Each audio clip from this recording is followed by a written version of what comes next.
Godspeed, Madame Secretary. Yes, all right. Thank you, Brooke. Dave. Goodbye, everybody. Enjoy tonight. You look beautiful, by the way. It's a Thank cape. you so We're bringing capes back. It's a cape. I don't know if you can see it. It's a cape. It's unbelievable. It's unbelievable. It's capes and steaks. Capes and steaks. You can't get better than that. Capes and steaks. Brooke Rollins, Secretary of Agriculture. So amazing. What an incredible time to be alive. What an incredible time to be alive. Y'all see Kash Patel up in the joint? Did you see Kash? Just on screen. That was amazing. That was awesome. Okay, great. Members of and guests of President Trump. Members of President Trump's family arrive.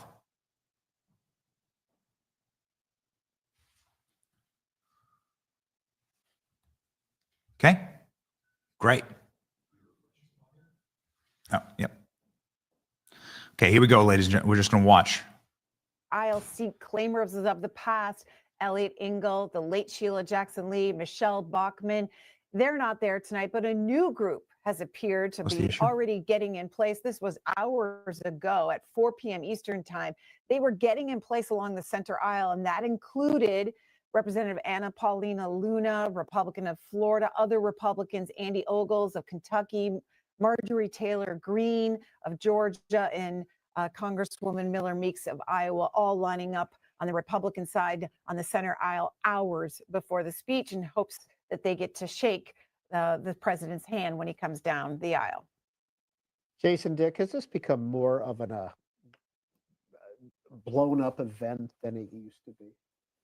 Or has this always been a lot of, razzmatazz? I think that it depends on how far back. Nice girl, what's going on, sir? Lyndon Johnson. I just Hey, bro. Hey. The evening. Yeah, I just went early a little. All right, ladies and gentlemen. Live a little That was early. 1966. But You saw that television. Listen in television, here. Link to you. I forgot Predecessor to John F. text you, but Kennedy I got sent it to elected, you on Facebook, and he but- wanted Lyndon Johnson. Members of the committee on the part of the House gonna to go to the escort the President of the United Yeah. States into the chamber. The following. Yeah, I hear you. Yeah, no, it's cool. Mr. Scalise. I just Gentleman jumped from the scene. I said, Minnesota, oh, let Mr. me go Emmert. ahead. I see The we gentlewoman live real from quick. Michigan, So Mrs. I know it's McClain. at 7, but you went a The little gentleman early. from North So it's Carolina, cool. Mr. Hudson. The gentleman Yeah, I from kind of wanted to Pennsylvania, get Mr. Reschenthaler. The people gentleman coming from in. Utah, Mr. Moore. Yeah. The gentlewoman from Yeah. Indiana, Mrs. Houchin. The gentleman from Oklahoma, Mr. Hearn. The gentleman from New Shout York, out. Mr. Jeffries. News Gentlewoman black from in the building. Massachusetts, What's Ms. up, brother? Clark. The gentleman from California, Mr. Aguilar. The gentleman News from and California, news. Mr. Liu. The News gentleman from and news. Colorado, Mr. Nagoose. Elon do look The good. gentlewoman from Washington, Ms. Del Bene. I ain't gonna hold The you. gentlewoman from Michigan, Mrs. Dingle. The President of the Senate, at the direction of that body, appoints the following senators as members of the committee on the part of the Senate to escort the President of the United States into the House chamber. The Senator from South Dakota, Mr. Thune. The Senator from Wyoming, Mr. Barrasso. The Senator from Arkansas, Mr. Cotton. The Senator from Oklahoma, Didn't Elon Mr. just say Langford. something about The he Senator fear for from his West life Virginia, and all that? Mrs. Capito. The Senator from South Carolina, Mr. Scott. The Senator from New York, Mr. Schumer. The Senator just from got Illinois, in. Mr. Durbin. The Senator from Minnesota, Yeah, I heard Ms. something. I don't know how Klobuchar. true it was. The Senator from New Jersey, But Mr. he is Booker. exposing a lot. The Senator from Wisconsin, Ms. Baldwin. The members of the escort committee will exit the chamber through the lobby doors.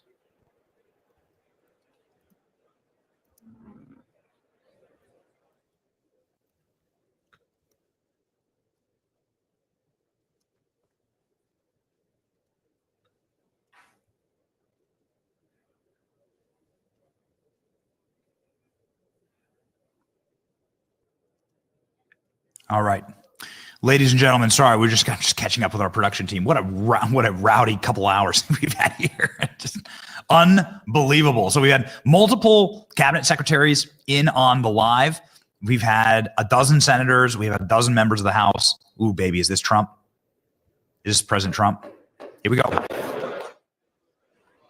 Speaker, the Dean of the Diplomatic Corps. Okay. All right.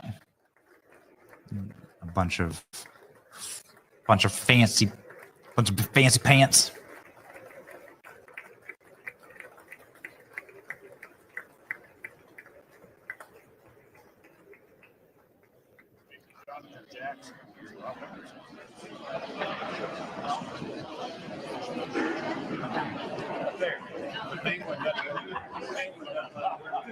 All right, so they announce people. There you go. My wife loves this race. Trump.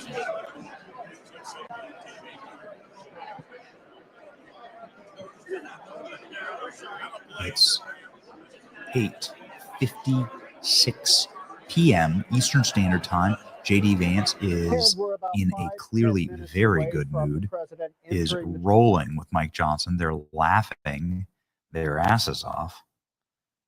And we are awaiting President Trump. We have just a few minutes left. So we have some C-SPAN talking heads here.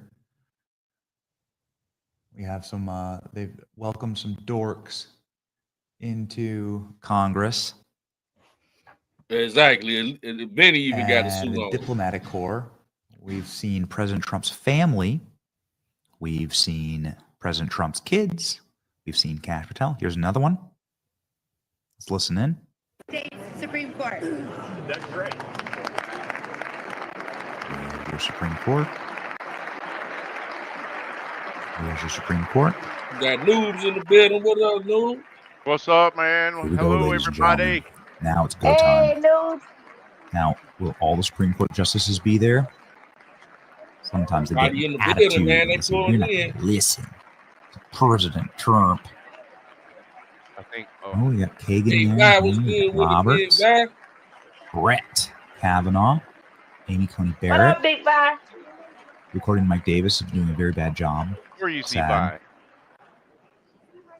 You He have in no the chat. Ketanji Hey, Brown there he Jackson. is. Would you look at What's that? up? No Ketanji Brown Jackson. Oh no.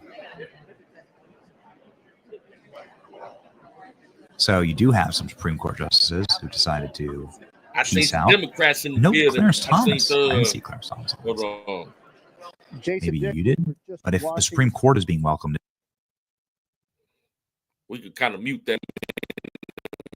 I seen Hakeem Jeffries. I seen Jasmine Crockett in there. Nancy Pelosi. You got some Democrats in the building. What about Maxine Waters? Did you see her? I ain't see her yet. They were moving awful fast for old Maxine. I'll be advised to say he off for the next few days. Okay. That's what's happening. Got a little break. Let me see. I'm gonna go ahead and tune back in. the two of them going on like old pals, chilling, talking, rolling, relaxed, limber. The Supreme Court has been seated. The Joint Chiefs of Staff have been seated. Trump's family has been seated. Kash Patel's watching from the balcony. Pretty dope. Elena Kagan. And soon, ladies and gentlemen, Donald Trump. It is 8:59 p.m. Eastern Standard Time, which means that Donald Trump is ready to rock. Man, you know the president always late. So it's just talking heads right now. Just letting you know, I'm not talking over. Right now there's no feed of any. No, there's no like microphone on JD Vance or Speaker Johnson. No microphone's been turned on. You will hear first when the little announcer lady, like in the King's Court, comes in and says, "Mr. Speaker, the President of the United States of America." That's what she'll say. Right now, it's just talking heads yapping on C-SPAN. So we're not going to let them yap at you. We're not going to let them yap at you. We got everyone covering the State of the Union here. Again, it is 9 p.m. Eastern Standard Time. Officially, the clock has. And I know we was going to see. Shout out to the content creator Benny Johnson. I was going, we was gonna go with Candace, but it seemed like she's doing an interview with somebody right about now. Anyway, it don't matter. Yeah. But I seen Benny was live. He was interviewing Tulsi Gabbard when I tuned in and other Congress people. I'm like, okay, Benny lit. He actually at Capitol Hill right now. So. Yup, that's why he's wearing a suit. Yeah, I was looking at it. I was looking at his live this morning, and he was saying that he was gonna be there. Right. I think he even had a tie on earlier today. Unlike your boy Zelensky coming in there like he just came out of City Trends. Like a duffel bag. Right. Like he just came to pick up a couple pounds of reefer. Yeah, really. Or drop off a couple, whatever. Right.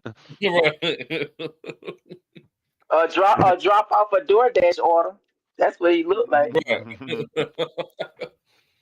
Oh man. I just had all kind of evil run through my head. Well, like what if the deal goes down and they do it on national television like they initially, planned to, and Trump hands him like a gift or something, and it happens to be in just like a plastic shopping bag, and just hands, because you know how people take things when you hand it to them, right? It's like an automatic kind of thing. And then, oh my God, the memes of Trump handing him a fucking shopping bag. Oh man, yeah, they would have went crazy with them memes, man. Mm-hmm. Everybody in the building. It's crazy to see like how all these politicians, you got the Democratic Party, the Republican Party, the political atmosphere has been crazy. How, I'm happy to see that they could come together in Capitol Hill and, be diplomatic. Yet, my friend. Don't even count those chickens yet. A lot of them are there just to pull whatever stunt they're planning to pull. Mm-hmm. So they got some up their sleeve. They got some up their sleeve now. Mm-hmm. Look at Nancy. I gotta play some cards with you, my friend. Woo! They chopping it up. Look. It's like the award ceremony or something like that. Like when all the people, all them celebrities, they really don't rock with each other, but they just smiling in each other's face. Oh yeah. Yep. Mm-hmm. Phony kicking it. Mm-hmm. For the cameras. Right. They over there phony kicking it. There go Melania. All right, I'm gonna add the audio in now. Another shot She there. came down. Here comes Mrs. Here comes Melania. Let's have a listen. She's sitting with her guests. Crank that She audio. gave us some Yes. guests earlier. They include some revenge porn victims. The Comfort Melania Boy Trump's family. arrival. That was, the father was killed in Butler, Pennsylvania. So she's The sitting crowd with her goes guests wild. there.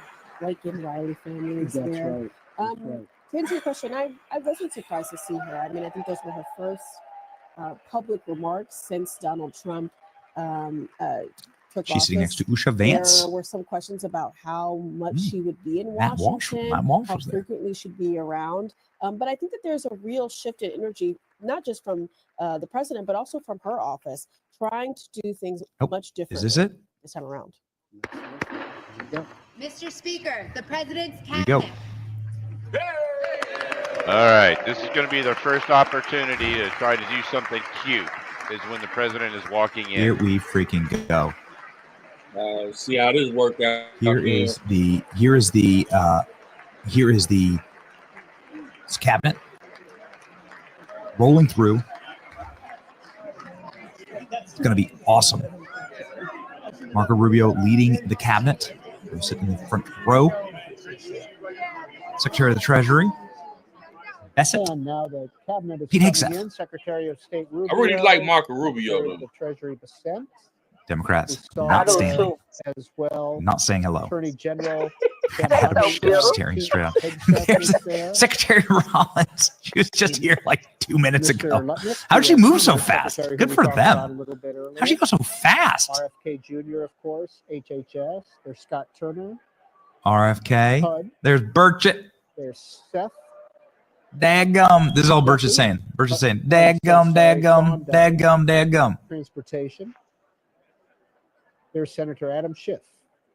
Dadgum. With, Pete Hegseth Senator from- with Adam Schiff right behind him. It's beautiful. Yep. The new senator from Delaware, Lisa Blunt, No. Rochester. No. No. The answer is no. We had Carol from Illinois. Carol Yeah. Mosley Braun. We have Angela also Brooks. All right, Maryland. ladies and gentlemen. Kamala Harris was the second. Kamala Harris, of course, and then Lisa Angela Blunt, also Rochester. Brooks. So Adam Schiff, I mean, he interchangeable came in with the And cabinet. there's Christy He's still in the Nunn, cabinet. He was talking there with the is that the congressman from New Jersey, Jeff. Tim that's Burchett. Tim Burchett from Tennessee. There we I go. think he is. Wow.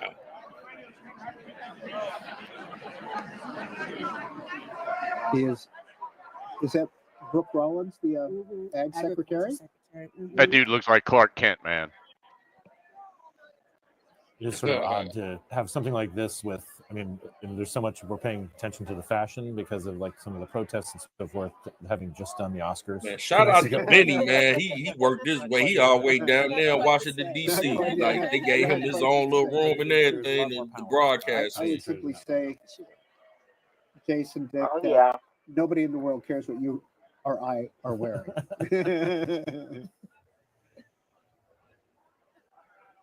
I think Benny might be the new hardest Last working year, man in show business. Joe Biden took at least a half hour to get out of the chamber. Well, maybe next It was a next year we moment probably had a for voice him for the voiceless down politically there. that boosted him. Hey, That got rid I of know some of that's the right. rumors of decline, etc.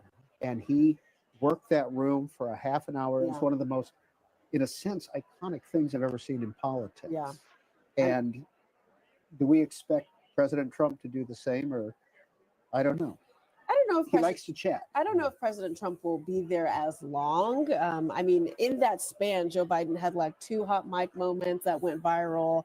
I mean, he was there for forever. I don't know if you expect President Trump to be for that long, but the reality is that as I've talked to people close to Man, him, Trump he never is be on time, enjoying bro. this He never moment. be on He's time. happy to be back in the White House. He's happy to It's have like a he party never that he never be on responds to time that and he never get no respects him. sleep. I And ain't he's never happy, seen a man you know, back to 78 being years the old, center of 77, everything. 78. And so The I way think he you're going to go, see him oh, show that happiness, shaking Yeah, hands for with his his age friends, to be moving like he be moving, shaking hands, potentially he be bringing moving and people like grooving. him very much. How'd you like Democrats, to have to you shadow know, him kind of even for a pushing them to day? say something Oh my potentially. God. He's kind of reveling in this moment that he has now that he's back in the White House. And so I think he is going to be there a long time. Whether or not he's there as long as Joe Biden, I think only time will tell, because Joe Biden, I mean, I Man, I remember can't being even there, keep I mean, up with being, Unc, man. Unc covering it got me, last year, you know, being like, tired, man. dang, Just can see you you trying to leave? I'm shadow trying to him. go home. So. Can't keep up with Unc, man. At the end of the night at your high school reunion. Yeah, it's like, wrap it up, Joe. So we'll see what Donald Trump does. Yeah, I would guess too that like some of that is, you know, there's a little bit of wistfulness, you know, like that Biden, you know, was running for re-election, but you know, who knows what kind of doubts he may have had about his own. JD you know, Vance's his own path. position in this is that impeccable right this is now, like at especially the after beginning, that, as opposed Yes. to you sort know, of, meeting with even if it Zelensky, seems you like know, he's him really been stepping up, for a while. showing his Yeah, you leadership can see that the ability. cabinet is still not So he's completely like seated. a And they're not going to solid, bring him you in know, while there's run still in people for in the aisles, but 2028. he You is know, nearby. Yeah. He's in the holding room next to the chamber and should be coming in Yeah, shortly. compare Just wanna JD remind our Vance to viewers. Mike Pence. Obviously, we're going to shut up. All right, on ladies and gentlemen. Biden, so we're gonna- man. All right, ladies and gentlemen, here we go. Okay, so we see Tulsi. She was just on the show. Right? We Uh-oh. have Tulsi, Mark Wayne Mullen, RFK Jr., Katie Britt. Was great. Here we go. We now await, I'm telling you, I promise you, I've covered a million of these. This is Trump next. The time is 9:10 Eastern Standard Time. President Trump.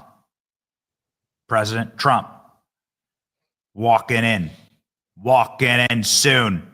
We're ready to freaking rock. Let's go. Okay.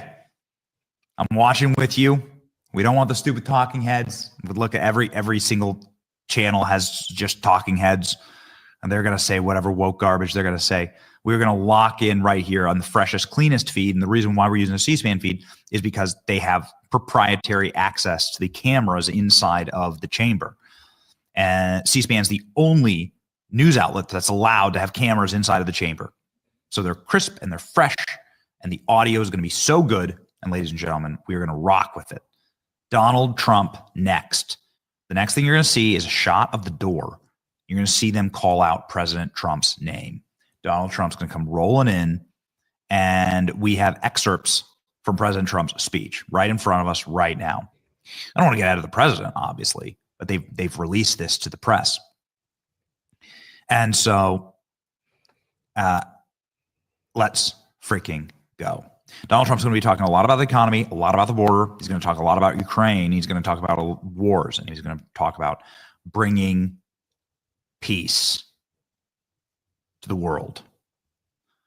President Trump is going to talk about prices. He's going to talk about Joe Biden. He's going to talk about Barack Obama. And he's going to talk about Democrat leadership. He's going to roast libs. Let me tell you what, man. We're reading through some of the excerpts right now. It's crazy. Man, Donald Trump's going to go ham. So we are all seated and all prepared. This entire live has been a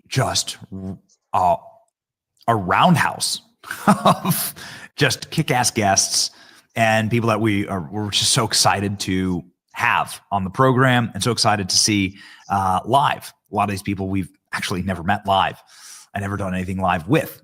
So, different energy. It's fun. 12 senators, 12 members of Congress, all of them there, and 2 members of Trump's cabinet. What an honor. How special. How fun was this all? And now they're all seated. The Supreme Court seated.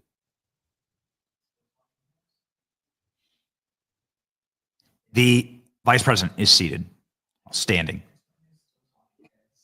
And it's, again, ladies and gentlemen, it's still just talking heads. So I'm not talking over anybody.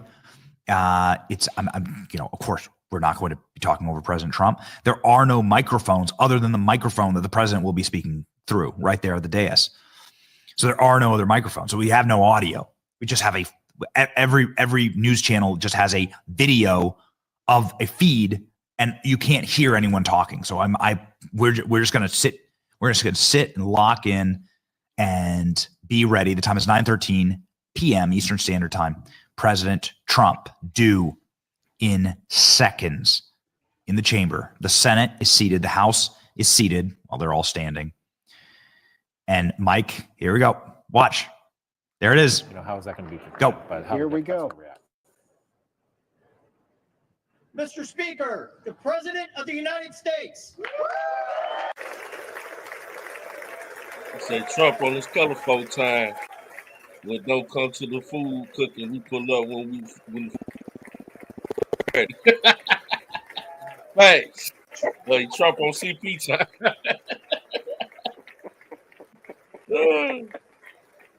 Big Boss said that. You finna get him a plate and leave on Big Boss. Trump always fashionably late. Got to make a grand entrance.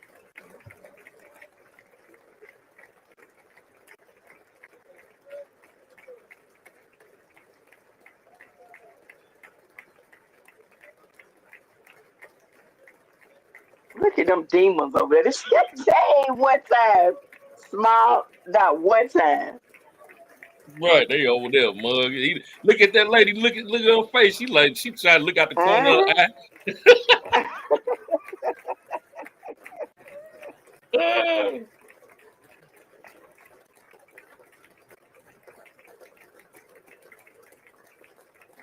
You can tell the ones that they're Democrats. You can tell the Democrats. They clapping for this dude, folks.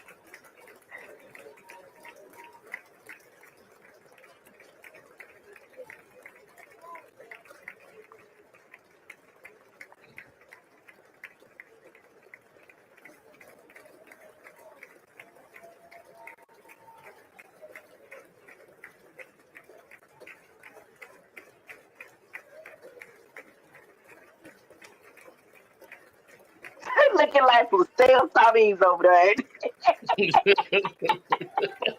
Some stale sardine crackers over there. That's so stale. Like, man.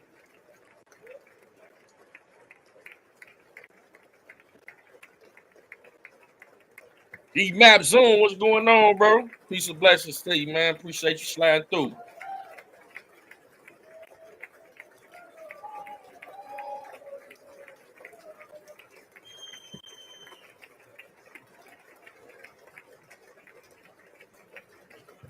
I'll be right back. About to go grab me a cold.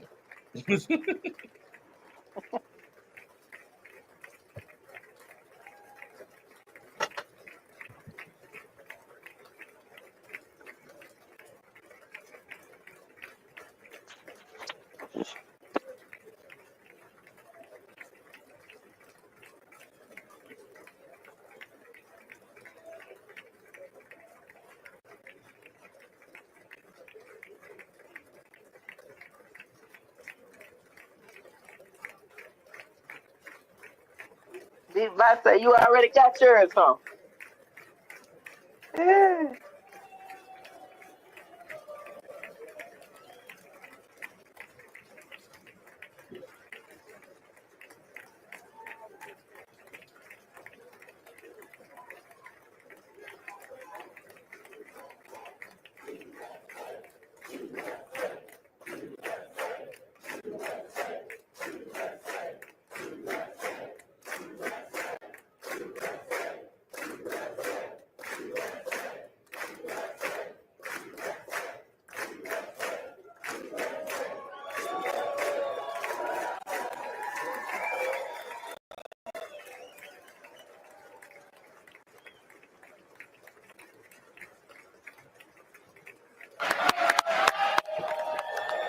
Okay, I'm back.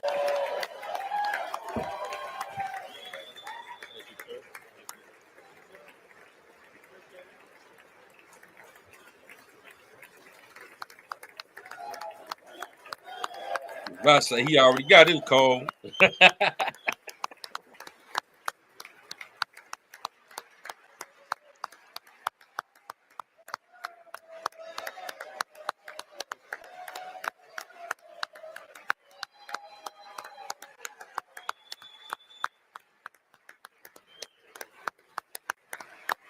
All right, we about to get underway now.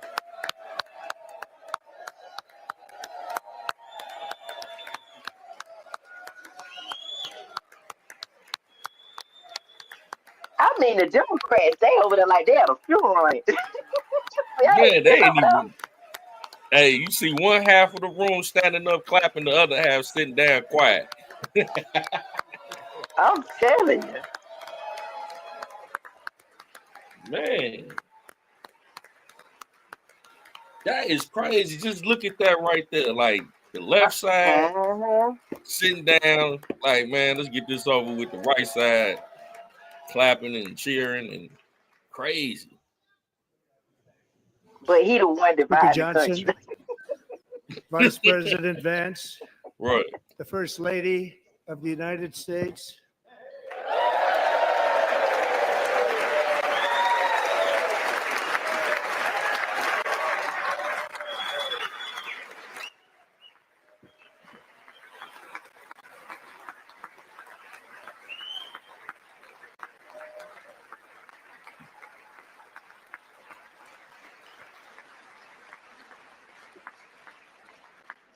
Members of the United States Congress, thank you very much. And to my fellow citizens, America is back.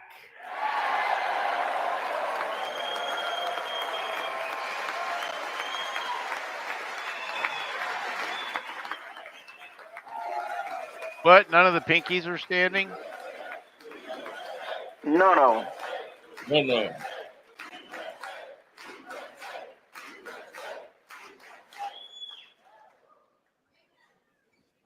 Hey, 6 weeks ago, I just inboxed it today, bro. The dome of this Capitol and proclaimed the dawn of the golden age of America. From that moment on, it has been nothing but swift and unrelenting action to usher in the greatest and most successful era in the history of our country.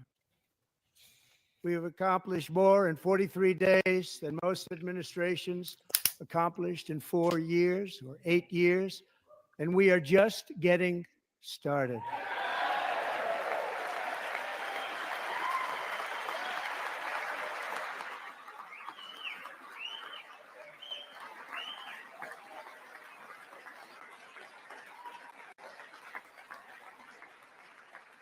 Thank you. I return to this chamber tonight to report that America's momentum is back, our spirit is back, our pride is back, our confidence is back, and the American dream is surging bigger and better than ever before.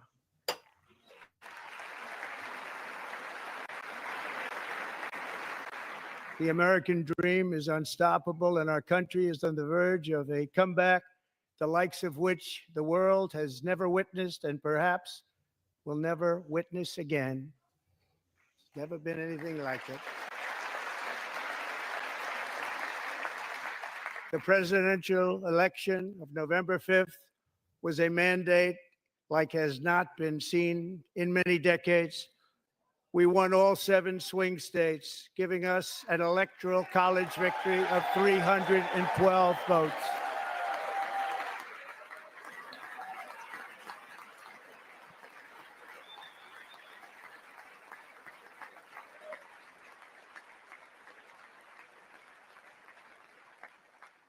We won the popular vote by big numbers and won counties in our country.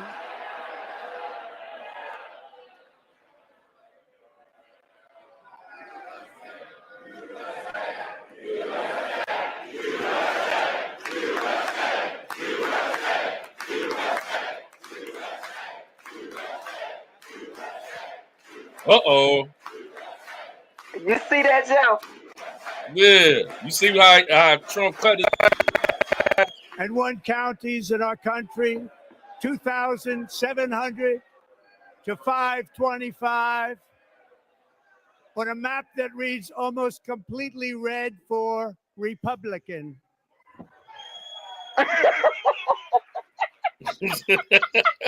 Now, for the first time in modern history, I love more Trump. Americans believe that our country is headed in the right direction than the wrong direction. In fact, it's an astonishing record, 27-point swing, the most ever.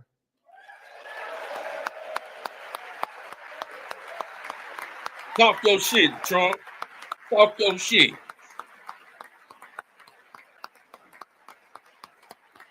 Likewise, small business optimism saw its single largest one-month gain ever recorded, Mr. a President. 41-point jump.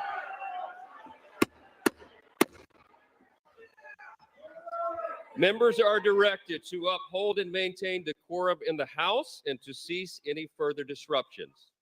That's your warning. I'll bet he arrests him after that.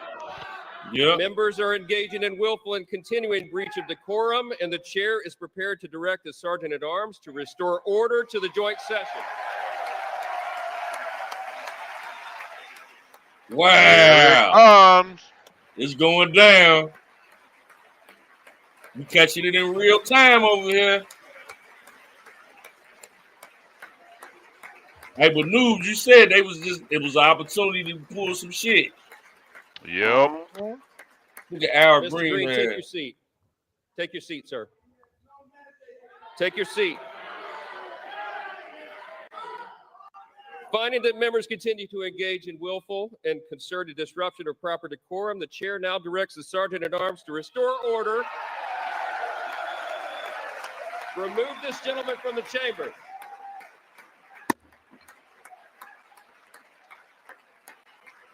Man, they got Al Green up out of there.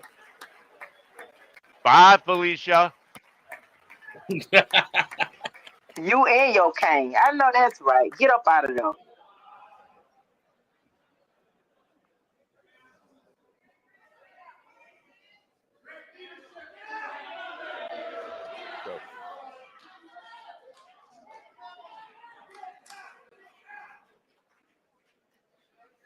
Members are directed to uphold and maintain decorum in the House. Mr. President, you continue. Thank you. Over the past 6 weeks, I have signed nearly 100 executive orders and taken more than 400 executive actions, a record, to restore common sense, safety, optimism, and wealth all across our wonderful land. The people elected me to do the job, and I'm doing it.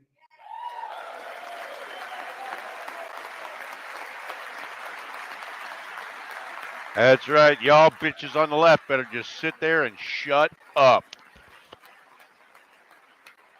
Real.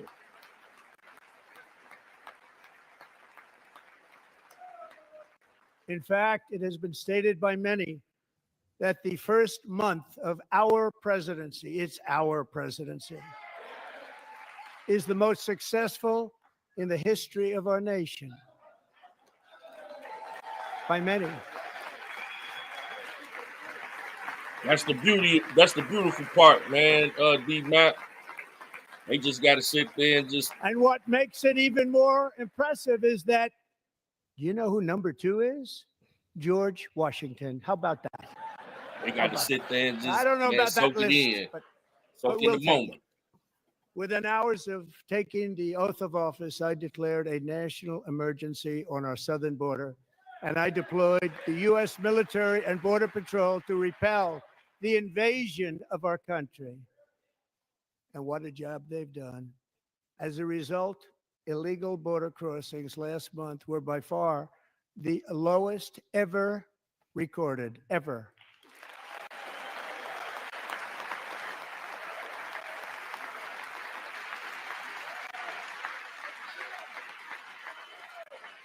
Hey, sis. They heard my words and they chose not to come. Much easier that way. In comparison, Queen under Nisi, Joe what Biden, up, sis?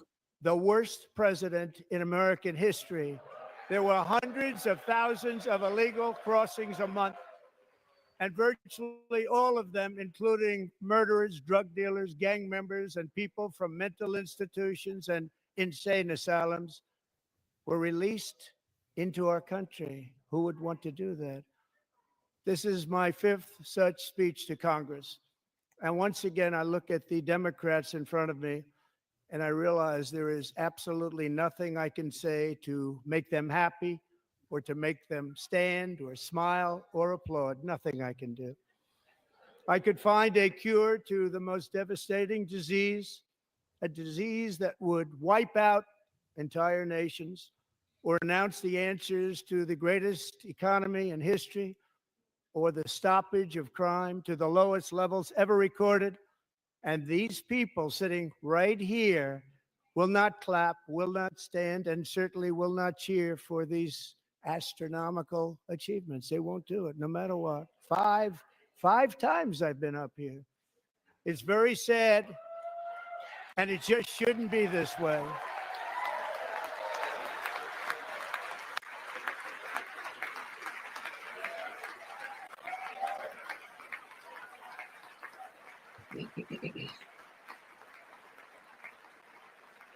They should have just stayed home. So Democrats sitting before me, Yeah, I thought they were going to for boycott. just this one night, why not Yeah. join us in celebrating not so go. many incredible wins for America? For the good of our nation, let's work together and let's truly make America great again.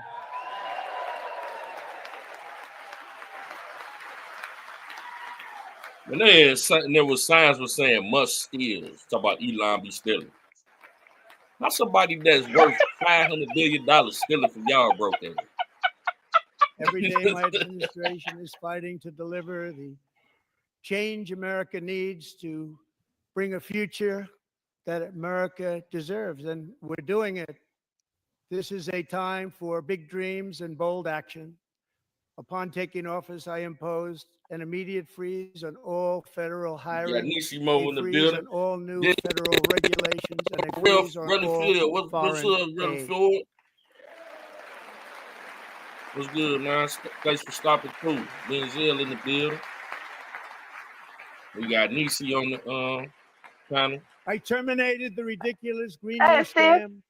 I withdrew from the unfair Paris Climate Accord, which was costing us trillions of dollars that other countries were not Hey, paying. sis.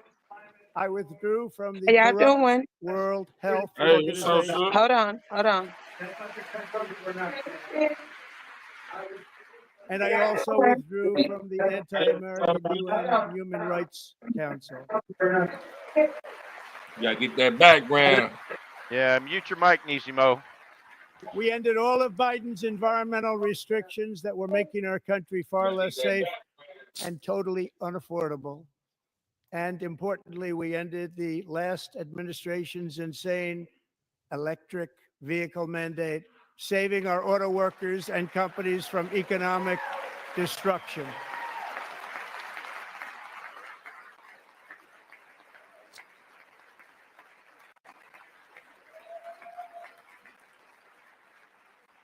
To unshackle our economy, I have directed that for every one new regulation, 10 old regulations must be eliminated, just like I did in my very successful first term.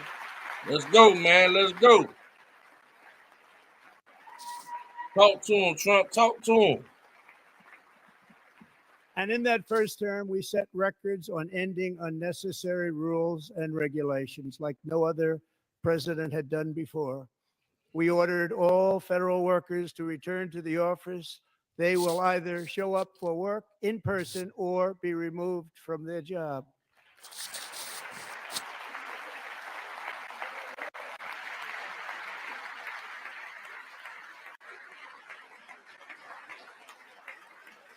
And we have ended weaponized government where, as an example, a sitting president is allowed to viciously prosecute his political opponent, like me. How did that work out? Not too good. Not too good. Oh, they got to just sit there and eat that. Woo.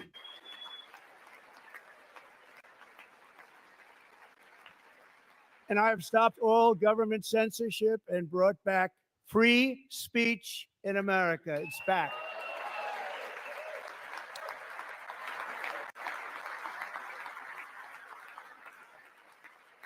God said, I'll make your enemies And a 2 days footstool ago, I signed before an you. order making English the official language of the United States of America.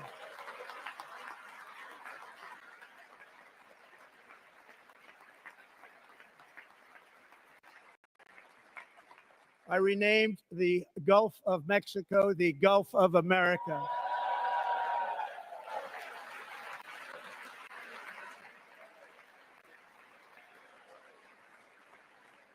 And likewise, I renamed for a great president, William McKinley, Mount McKinley again.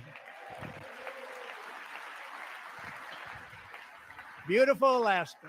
We love Alaska. We've ended the tyranny of so-called diversity, equity, and inclusion policies all across the entire federal government and indeed the private sector and our military. And our country will be woke no longer.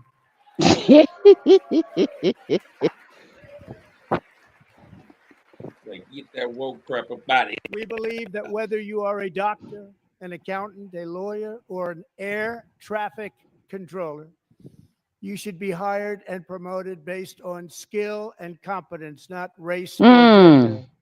I know that's right. Starting tonight. Lap that up. You should be hired based on merit. And the Supreme Court, in a brave and very powerful decision, has allowed us to do so. Thank you. Thank you very much. Thank you. We have removed the poison of critical race theory from our public schools, and I signed an order making it the official policy of the United States government that there are only two genders, male and female. And female. Amen. Bless the Lord. Amen to that. Amen to that. Let the church say amen. Amen. I also signed an If y'all ain't executive order standing to that, to it's ban something wrong with men y'all. from playing in women's sports. Amen. I need no dude in the dress coming down, dunking on all the females like that. 3 years ago, Peyton McNabb was an all-star They private falling out while they up there going up for alley hoop. in college sports. But when her girls' volleyball match was invaded by a male, he smashed the ball so hard in Peyton's face, causing traumatic brain injury, partially paralyzing her But they right got side multiple balls out there on the court. ending her career. It was Just falling all over the place. It ain't supposed to be with one ball out there. Peyton is here tonight in the Oh, gallery, and Peyton, from now on, schools will kick the men off the girls' team, or they will lose Man, big all patch federal Denzel. I'm funding. 100% rocking with you on that, bro. if y'all have daughters, y'all better be out here trying to protect them. And protect your sons too.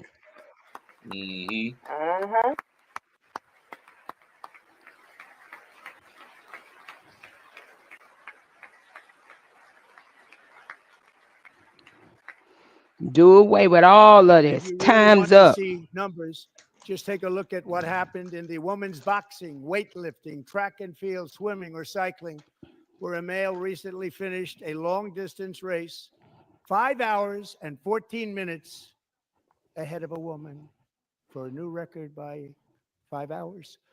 Broke the record by 5 hours. It's demeaning for women, and it's very bad for our country. We're not going to put up with it any longer. And what about the man that raped the women in the prison? They go in there as transgenders.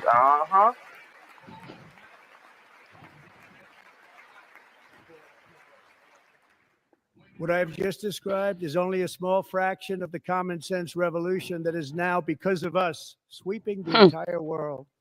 Common sense has become a common theme, and we will never go back. Never. Amen. I won't go back to the way things used to be. Priorities is to rescue our economy and get dramatic and immediate relief to working families. As you know, we inherited from the last administration an economic catastrophe and an inflation nightmare. Yes. Their policies drove up energy prices, pushed up grocery costs, and drove the necessities of life out of reach for millions and millions of Americans. They've never had anything like it. We suffered the worst inflation in 48 years, but perhaps even in the history of our country. They're not sure. As president, I'm fighting every day to reverse this damage and make America affordable again. That's crazy. Them people just sitting there, just sitting tight. They ain't making a move. They don't have to. God gonna make a move, baby, when they all start falling out of here one by one. Joe Biden especially let the price of eggs get out of control. The egg price is out of control, and we're working hard to get it back down. Secretary, do a good job on that. You inherited a total mess from the previous administration. Do a good job.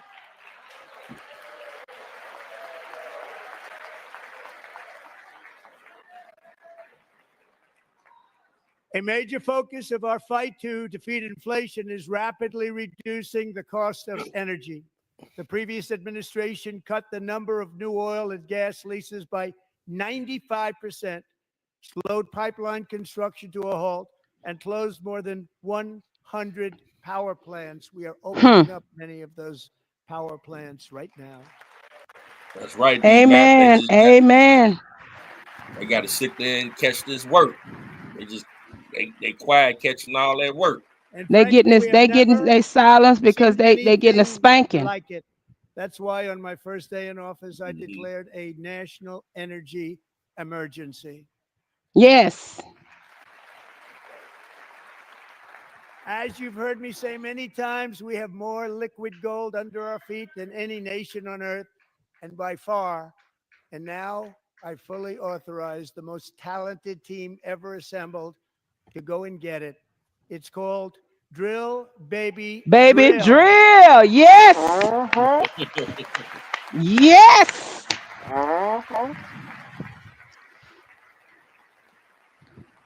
Drill, baby, drill. Ooh, y'all looking good over there. Looking good. We're working on a gigantic natural gas pipeline in Alaska, among the largest in the world, where Japan, South Korea, and other nations want to be our partner with investments of trillions of dollars each. There's never been anything like that one. It will be truly spectacular. It's all set to go. The permitting is gotten. And later this week, I will also take Crude oil action to prices. dramatically expand production of critical minerals and rare earths here in the USA. Well, they supposed to drop. Don't sit here and act like it's because of President Trump. It ain't got nothing to do with President Trump. To further combat inflation, we will not only be reducing the cost of energy, but will be ending the flagrant waste of taxpayer dollars. Amen.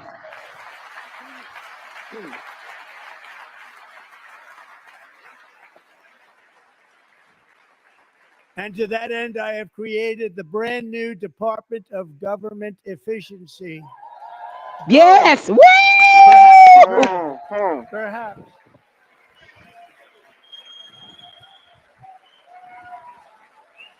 Doge, baby. Doge in the Which is house. headed by Elon Musk. Yes, Elon. Woo! Elon's in the house, baby.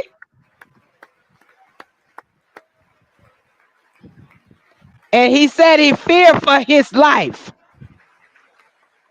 Thank you, Elon. He's working very hard. He didn't need Amen. Amen. Thank you very much. We appreciate it. Everybody here, even this side, appreciates it, I believe.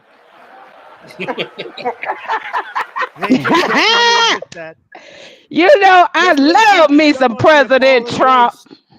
Keep it real, baby. Identified $22 billion from HHS to provide free housing and cars for illegal aliens.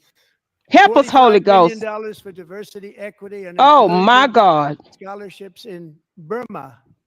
$40 million to improve the social and economic inclusion of sedentary migrants. Nobody knows what that is. $8 million to promote LGBTQI+. I plus. Lord have mercy. Of Lesotho, which nobody has ever heard of. They haven't either. $60 million for indigenous peoples and Afro-Colombian empowerment in Central America. $60 million. $8 million for making mice transgender. What? Oh. What? $32 million for a left-wing propaganda operation in Moldova. $10 million for male circumcision in Mozambique. Oh, my $20 God. million for the Arab Sesame Street in the Middle East. It's a program. $20 million for a program. $1.9 billion to recently created Decarbonization of Homes Committee, headed up, and we know she's involved. Just at the last moment, the money was passed over by a woman named Stacey Abrams. Stacey Abrams. She was there, wasn't she? $5 million consulting contract for lavish fish monitoring. $1.5 million for voter confidence in Liberia. $14 million for social cohesion in Mali. God help us, Jesus. $59 million for illegal alien hotel rooms in New York City. What? The real estate developer, he's done very well. $250,000 to increase vegan local climate action innovation in Zambia. Lord, intervene. $42 million for social and behavior change in Uganda. $14 million for improving public procurement in Serbia, $47 million for improving learning outcomes in Oh my Asia. God. Asia's doing very well with learning. I don't know Wow. what we're doing. But We're we policing are not. ourselves. We're not. $101 million for DEI contracts at the Department of Education, the most ever paid. Nothing even like it. Under the Trump administration, all of these scams, and they're far worse, but I didn't think it was Making appropriate mice to talk about them. transgenders. This is, if y'all ain't going to Many hell in more a have been found handbasket, out and exposed and swiftly Make a mice terminated by a transgender. group of very intelligent, mostly young people, headed up by Elon. ain't We no appreciate God in that. hundreds of billions of dollars of fraud.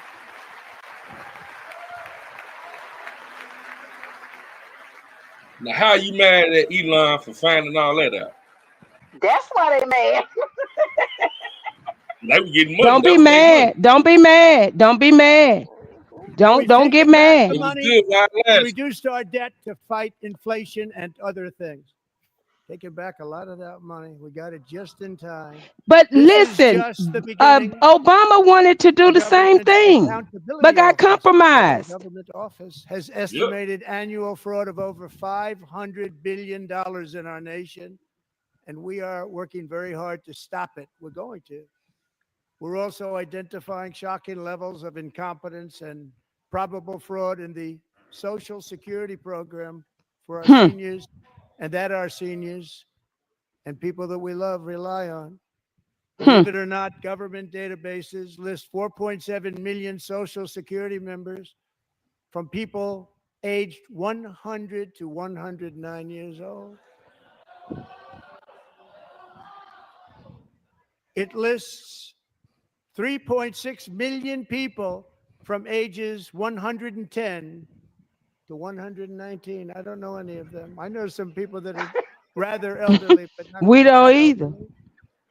3.47 million people from ages 120 to 129. 3.9 million people from ages 130 to 139.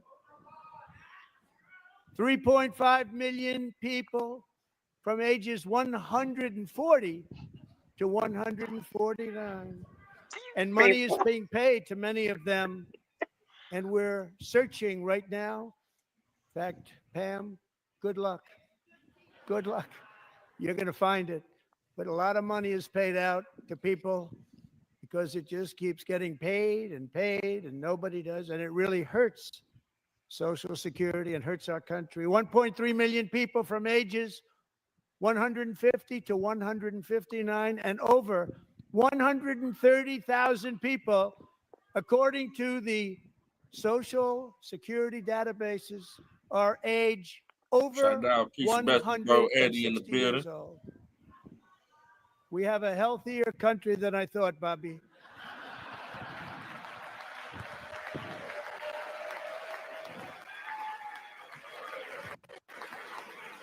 You say DeSantis got to go too.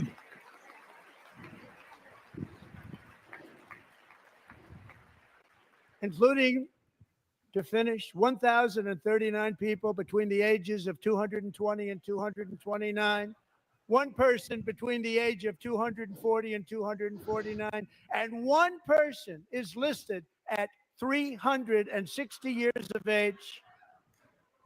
More than 100 years. More than 100 years older than our country. So we're going to find out where that money's going. And it's not going to be pretty. By slashing all of the fraud, waste, and theft we can find, we will defeat inflation, bring down mortgage rates, lower car payments and grocery prices, protect our seniors, and put more money in the pockets of American families. King Penny Crook Show in the building. What up, bro? Hey, bro. Man, I'm telling you, Jesus help you. Jesus fix it. And today, interest rates took a beautiful drop, big, beautiful drop. It's about time. And in the near future, I want to do what has not been done in 24 years, balance the federal budget. We're going to balance it.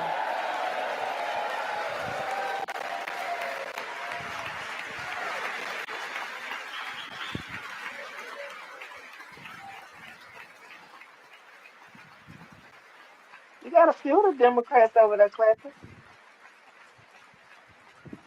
I guess they ain't had no choice but to come With that around goal in eventually. mind, we have developed in great detail what we are calling the Gold Card, which goes on sale very, very soon. For $5 million, we will allow the most successful job-creating people from all over the world to buy a path to U.S. citizenship. It's like the green card, but better and more sophisticated. And these people will have to pay tax in our country. They won't have to pay tax from where they came. The money that they've made, you wouldn't want to do that, but they have to pay tax, create jobs. They'll also be taking people out of colleges and paying for them so that we can keep them in our country instead of having them being forced out. Number one, at the top school, as an example, being forced out and not being allowed to stay and create tremendous numbers of jobs and great success for a company out there. So while we take out the criminals, killers, traffickers, and child predators who are allowed to enter our country under the open border policy of these people, the Democrats, the Biden administration, the open border insane policies that you've allowed to destroy our country, we will now bring in brilliant, hardworking, job-creating people. They're going to pay a lot of money, and we're going to reduce our debt with that money.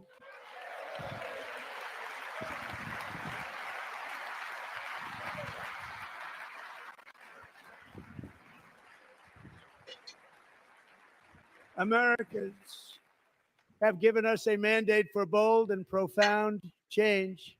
For nearly 100 years, the federal bureaucracy has grown until it has crushed our freedoms, ballooned our deficits, and held back America's potential in every possible way.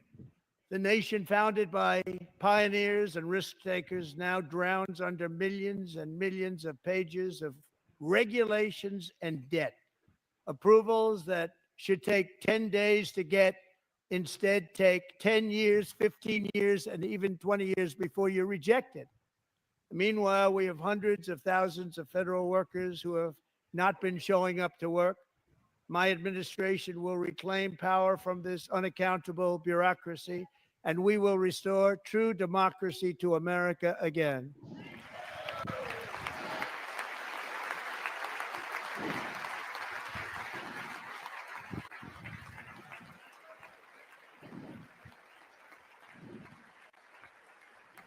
And any federal bureaucrat who resists this change will be removed from office immediately. Because we are draining the swamp. It's very simple. And the days of rule by unelected bureaucrats are over.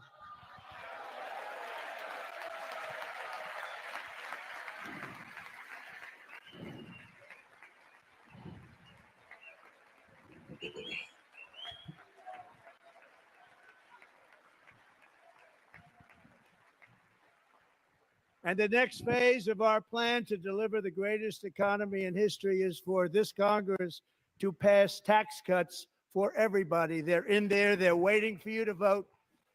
And I'm sure that the people on my right, I don't mean the Republican right, but my right here, I'm sure you're going to vote for those tax cuts, because otherwise I don't believe the people will ever vote you into office. So I'm doing you a big favor by telling you that. But I know this group is going to be voting for the tax.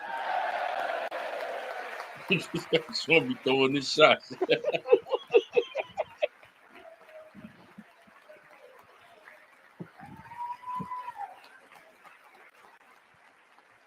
Thank you. It's a very, very big They part gotta of our go plan. on with you, Ed. Tremendous success in our first term with it. A very big part of our plan. We're seeking permanent income tax cuts all across the board. And to get urgently needed relief to Americans hit especially hard by inflation, I'm calling for no tax on tips, no tax on overtime, and no tax on Social Security benefits for our great seniors.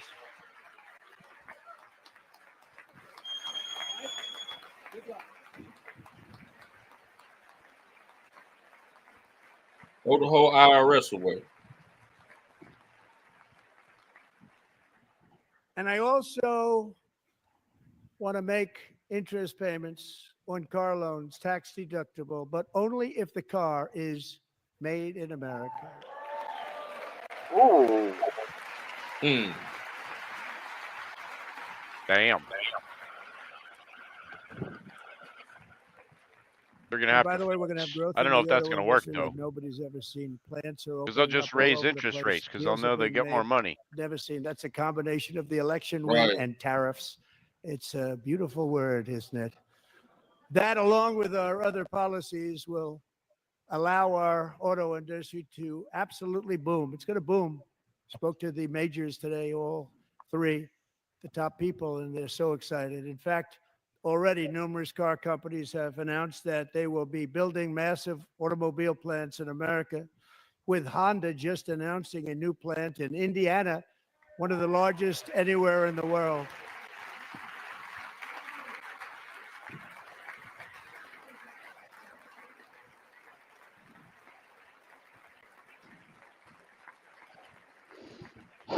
And this has taken place since our great victory on November 5th, a date which will hopefully go down as one of the most important in the history of our country.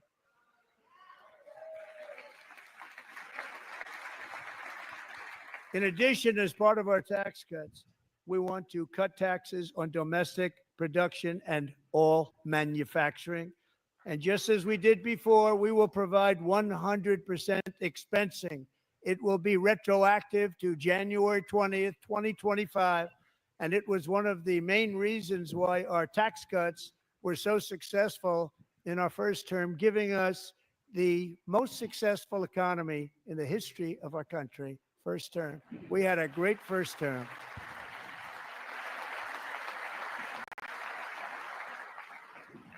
If you don't make your product in America, however, under the Trump administration, you will pay a tariff, and in some cases, a rather large one. Other countries have used tariffs against us for decades, and now it's our turn to start using them against those other countries. On average, the European Union, China, Brazil, India, Mexico, and Canada, have you heard of them? And countless other nations charge us tremendously higher tariffs than we charge them. It's very unfair. India charges us auto tariffs higher than 100%. China's average tariff on our products is twice what we charge them. And South Korea's average tariff is 4 times higher. Think of that, 4 times higher. And we give so much help militarily and in so many other ways to South Korea, but that's what happens. This is happening by friend and foe. This system is not fair to the United States and never was. And so on April 2nd, I wanted to make it April 1st, but I didn't want to be accused of April Fool's Day. That's not, just one day cost us a lot of money. But we're going to do it in April. I'm a very superstitious person. April 2nd, reciprocal tariffs kick in. And whatever they tariff us, other countries, we will tariff them. That's reciprocal, back and forth. Whatever they tax us, we will tax them. If they do non-monetary tariffs to keep us out of their market, then we will do non-monetary barriers to keep them out of our market. There's a lot of that too. They don't even allow us in their market. We will take in trillions and trillions of dollars and create jobs like we have never seen before. I did it with China and I did it with others, and the Biden administration couldn't do anything about it because there was so much money they couldn't do anything about it. We have been ripped off for decades by nearly every country on earth, and we will not let that happen any longer.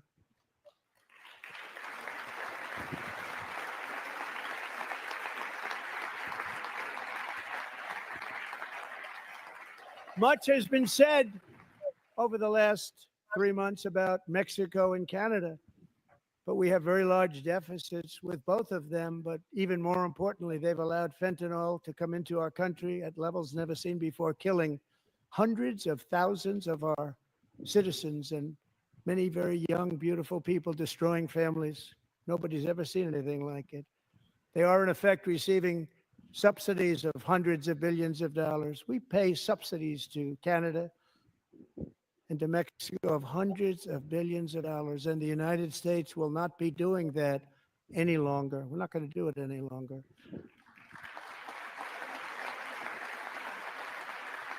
Thanks to our America First policies we're putting into place, we have had $1.7 trillion of new investment in America in just the past few weeks.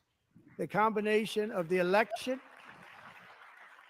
and our economic policies that people of SoftBank, one of the most brilliant anywhere in the world, announced a $200 billion investment. OpenAI and Oracle, Larry Ellison, announced $500 billion investment, which they wouldn't have done if Kamala had won. Apple announced $500 billion investment. Tim Cook called me. He said, I cannot spend it fast enough. It's going to be much higher than that, I believe. They'll be building their plants here instead of in China. And just yesterday, Taiwan Semiconductor, the biggest in the world, most powerful in the world, has a tremendous amount, 97% of the market, announced a $165 billion investment to build the most powerful chips on earth right here in the USA. Yes, yes, the chips, the chips.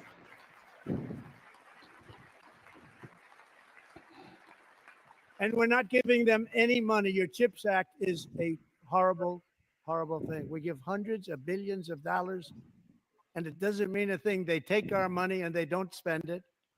All that meant to them, we're giving them no money. All that was important to them was they didn't want to pay the tariffs, so they came and they're building, and many other companies are coming. We don't have to give them money. We just want to protect our businesses and our people. And they will come because they won't have to pay tariffs if they build in America. So it's very amazing. You should get rid of the CHIP Act, and whatever's left over, Mr. Speaker, you should use it to reduce debt or any other reason you want to.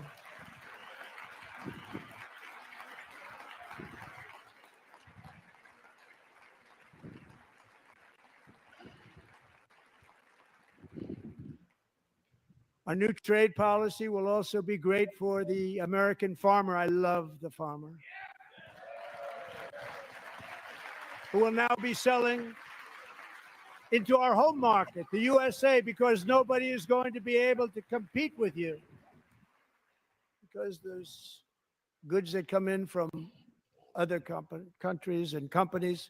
They're really in a bad position in so many different ways. They're uninspected. They may be very dirty and disgusting, and they come in and they pour in and they hurt our American farmers. The tariffs will go on agricultural product coming into America, and our farmers, starting on April 2nd, it may be a little bit of an adjustment period. We had that before when I made the deal with China, $50 billion of purchases, and I said, just bear with me, and they did. They did. Probably have to bear with me again, and this will be even better. That was great. The problem with it was that Biden didn't enforce it. He didn't enforce it. $50 billion of purchases, and we were doing great, but Biden did not enforce it, and it hurt our farmers. But our farmers are going to have a field day right now. So to our farmers, have a lot of fun. I love you too. I love you too. It's all going to happen.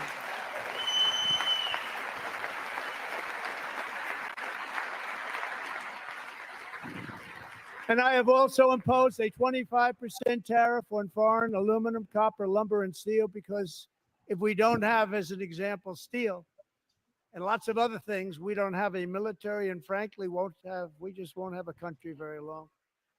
Here today is a proud American steelworker, fantastic person from Decatur, Alabama, Jeff Denard.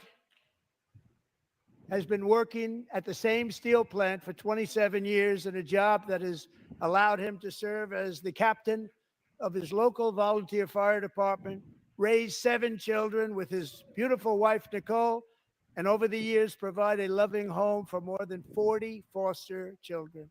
So great job.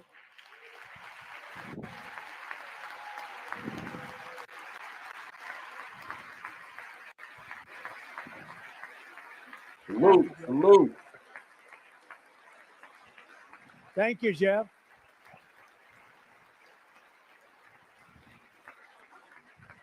Stories like Jeff's remind us that tariffs are not just about protecting American jobs. They're about protecting the soul of our country. Tariffs are about making America rich again and making America great again, and it's happening, and it will happen rather quickly. There'll be a little disturbance, but we're okay with that. It won't be much. No, you're not. Oh. And look where Biden took us. Very low, the lowest we've ever been. Jeff, I want to thank you very much. And I also want to recognize another person who has devoted herself to foster care community. She worked so hard on it. A very loving person, our magnificent First Lady of the United States.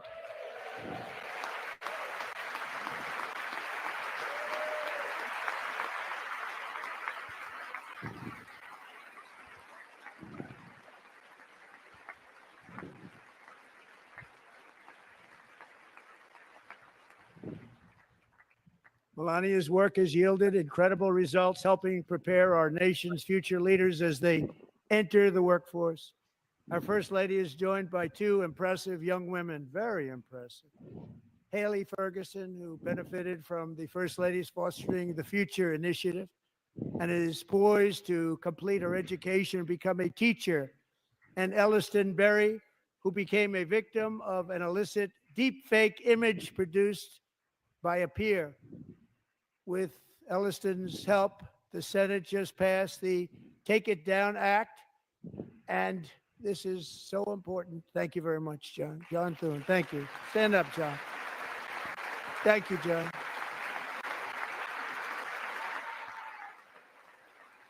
Thank you all very much.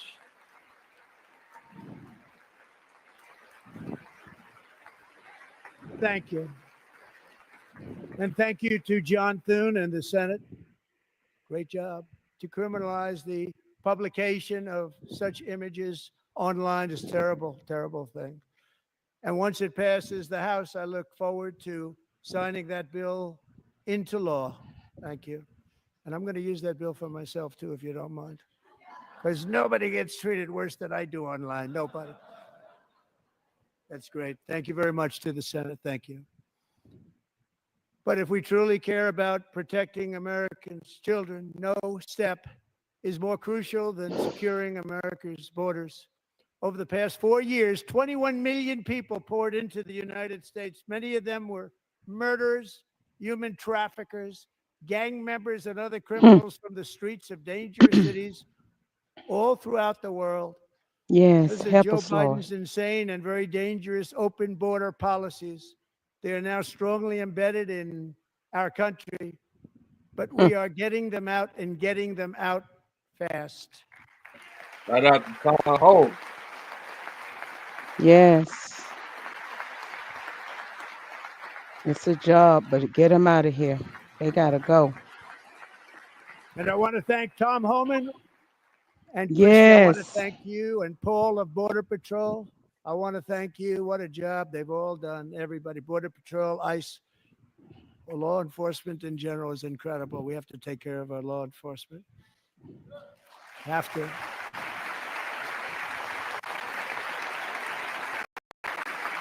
Last year,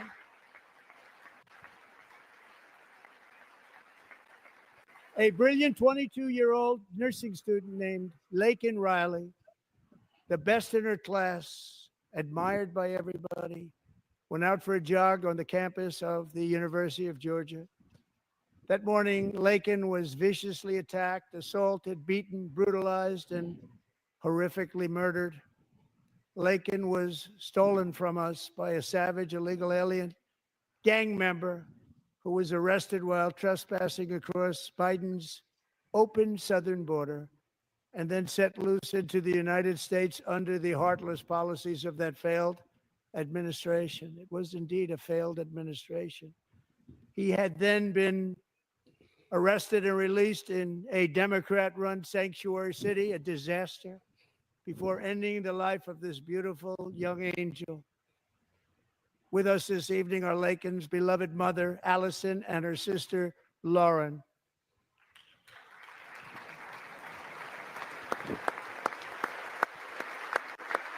Yes.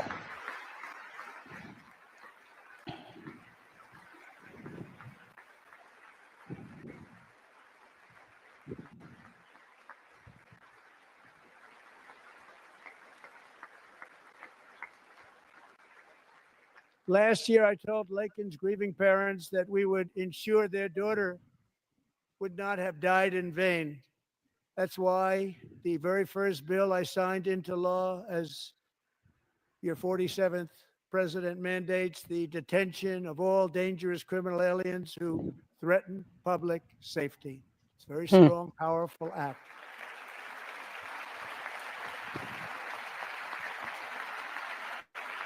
And they sitting there not clapping. Like, come on, man. It's called the Laken-Riley Act. So Allison and Lauren, America will never, ever forget our beautiful Laken Hope Riley. And this is what Eddie just said. Why did those crackheads put on clothes to come there tonight? They just came there to be mannequins in the audience.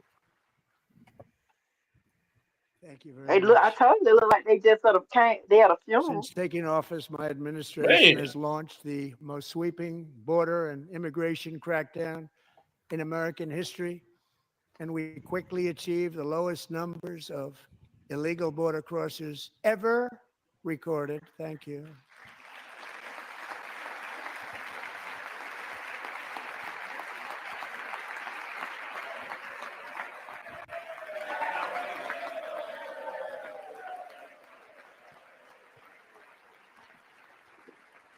The media and our friends in the Democrat Party kept saying we needed new legislation. We must have legislation to secure the border. But it turned out that all we really needed was a new president. That had to burn. Man. That was a shotgun shot right there.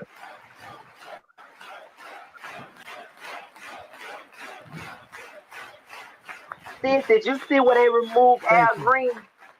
Yes, girl, I was so, that's why I was hollering. That's why I couldn't come in time, because I was, ooh, girl, I was like, get him out of here with his crackhead butt. Entire towns like Aurora, Colorado, and Springfield, Ohio, buckled under the weight of the migrant occupation and corruption. Like Yes, it's a lot of corruption in Aurora. Please go get them. Start over there. Get them out. We are achieving the great liberation of America.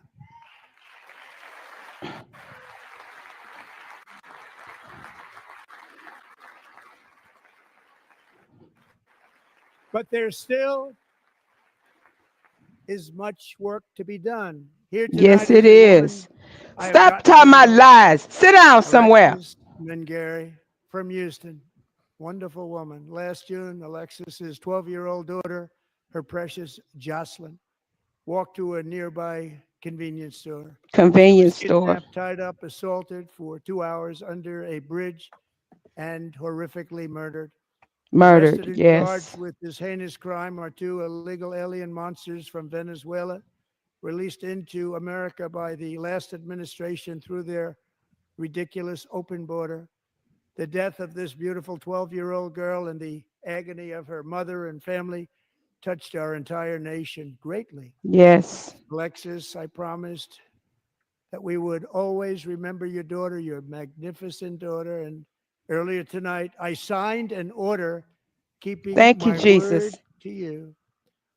One thing Keeping I my learned word to about you. Jocelyn is that she loved animals so much. She loved nature. across Galveston Bay from where Jocelyn lived in Houston, you will find a magnificent national wildlife refuge. Yes. A Yes. pristine, peaceful, 34,000 acre sanctuary for all of God's creatures on the edge of the Gulf of America. Alexis, moments ago, I formally renamed that refuge in loving memory of your beautiful daughter, Jocelyn. So, Mr. Vice President, if you would, may I have the order? Hey now. Hey now. Yes.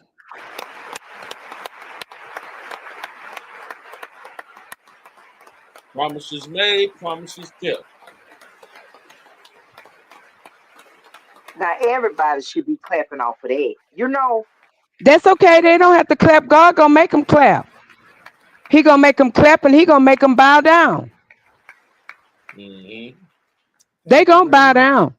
All three savages charged with Jocelyn and Lakin's murders were members of the Venezuelan prison gang, the toughest gang they say in the world, known as Tren de Aragua. 2 weeks ago, I officially designated this gang along with MS-13 and the bloodthirsty Mexican drug cartels as foreign terrorist organizations. Help us, Lord. They can't help but feel the hand of God in the building. Mm-hmm. They don't feel him because they don't fear him. Yep. Yep. Right. They are now officially in the same category as ISIS, and that's not good for them. Countless thousands of these terrorists were welcomed into the U.S. by the Who is that Biden bending down administration. behind them? Now every last one will be rounded up and forcibly removed from our country, or if they're too dangerous, put in jails, standing trial in this country, because we don't want them to come back ever. With Ever. us this evening is a warrior on the front lines of that battle, Border Patrol Agent Roberto Ortiz. Great guy. Yes, he is. He is. That's the guy, y'all, that was calling him out, telling they told him to turn the other way.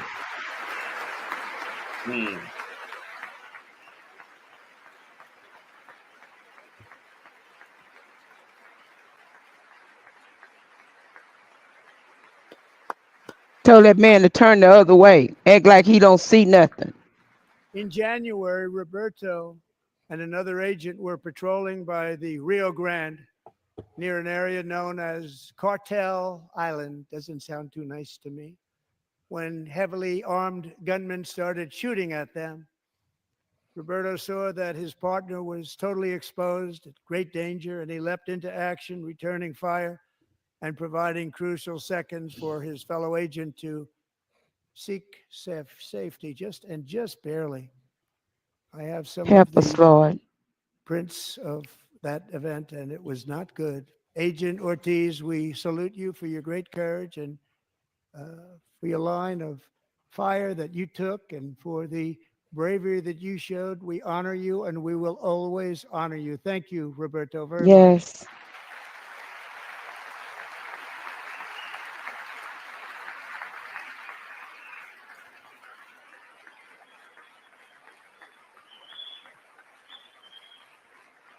This is different. Like it seemed like Thank the you, Roberto. adults. The Huh? adults. The Can I adults Yes, got the back. adults is in the room. many Yes, the calls adults is in the room. to the border. Because the other Great- people that great we don't know gentlemen. where they at. The territory to the immediate south of our border is now dominated entirely by criminal cartels that murder, rape, torture, and exercise total control. They have total control over a whole nation, posing a grave threat to our national security. The cartels are waging war in America, and it's time for America to wage war on the cartels, which we are doing.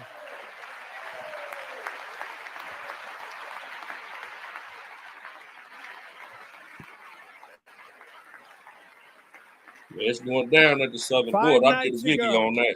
Mexican authorities, because of our tariff policies being imposed on them, think of this, handed over to us 29 of the biggest cartel leaders in their country. That has never happened before. They want to make us happy. First time ever. But we need Mexico and Canada to do much more than they've done, and they have to stop the fentanyl and drugs pouring into the USA. They're going to stop it. I have sent Congress a detailed funding request laying out exactly how we will eliminate these threats to protect our homeland and complete the largest deportation operation in American history, larger even than current record holder President Dwight D. Eisenhower, a moderate man, but someone who believed very strongly in borders. Americans expect Congress to send me this funding without delay so I can sign it into law. So, Mr. Speaker, John Thune, both of you, I hope you're going to be able to do that, Mr. Speaker. Thank you. Mr. Leader, thank you. Thank you very much. And let's get it to me. I'll sign it so fast, you won't even believe it. We know it. We know. We don't know where you get all this energy from, you and Elon.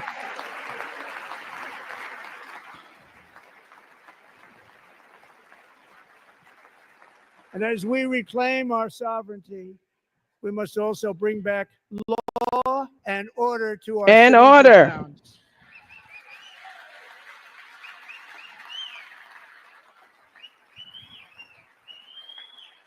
In recent years, our justice system has been turned upside down by radical left lunatics.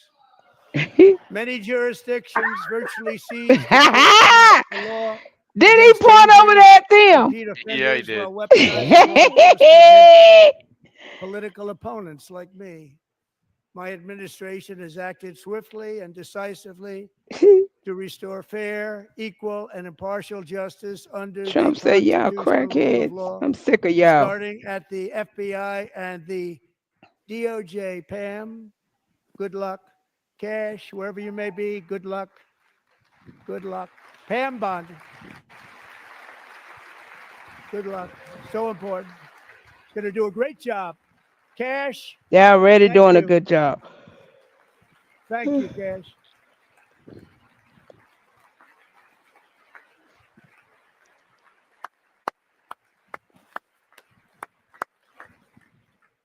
They've already started very strong. They're going to do a fantastic job. You're going to be very proud of them. We're also once again giving our police officers the support, protection, and respect they so Yes. dearly deserve. They have to get it. They have such a hard, dangerous job, but we're going to make it less dangerous. The problem is the bad guys don't respect the law, but they're starting to respect it, and they soon will respect it. Yes. This also includes our great fire departments throughout the country. Our firemen and women are unbelievable people, and we'll never forget them. And besides that, they voted for me in record numbers, so I have no choice.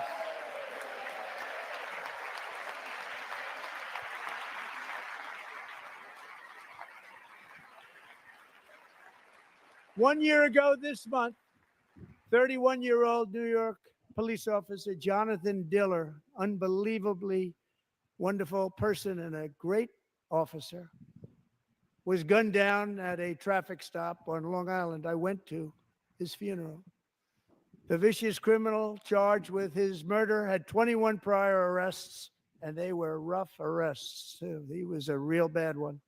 The thug in the seat next to him had 14 prior arrests and went by the name of Killer. He was Killer. He killed other people, they say, a lot of them. I attended Officer What a name. Diller's service, and when I met his wife and one-year-old son, Ryan, it was very inspirational, actually. His widow's name is Stephanie, and she is here tonight. Stephanie, thank you. Glory very to much. God. Amen. Thank you very much.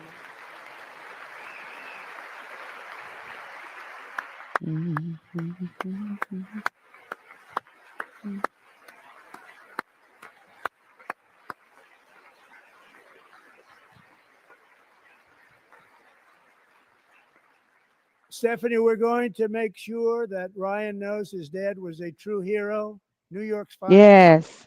And we're going to get these cold-blooded killers and repeat offenders off our streets, so we're going to do it fast. Got to stop it.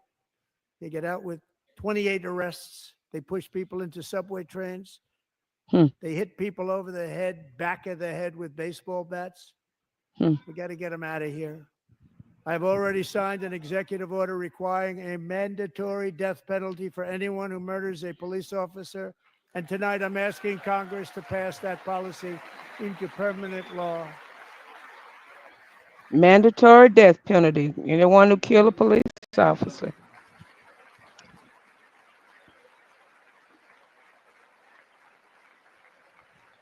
I'm also asking for a new crime bill getting tough on repeat offenders while enhancing protections for America's police officers so they can do their jobs without fear of their lives being totally destroyed. They don't want to be killed. We're not going to let them be killed. Joining us in the gallery tonight is a young man who truly loves our police. His name is DJ Daniel. He is 13 years old, and he has always dreamed of becoming a police officer. And he's going to be that.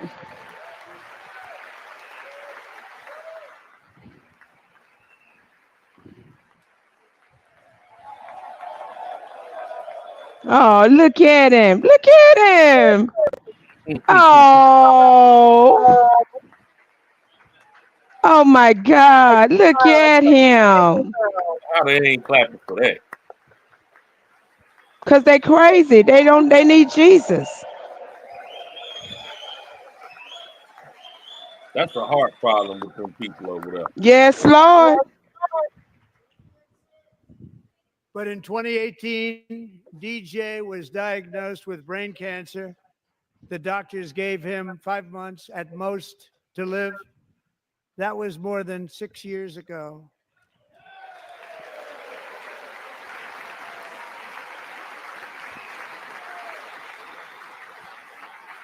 Well, look at God, like you said. Look at God. Look at God. Won't he do it?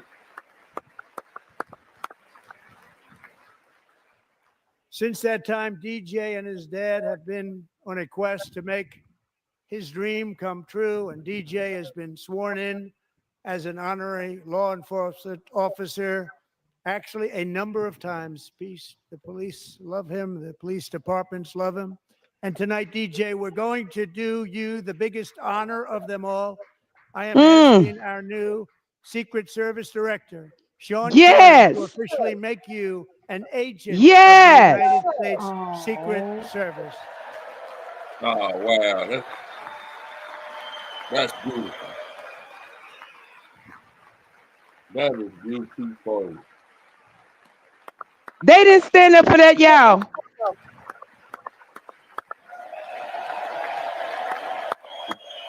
They got the beat.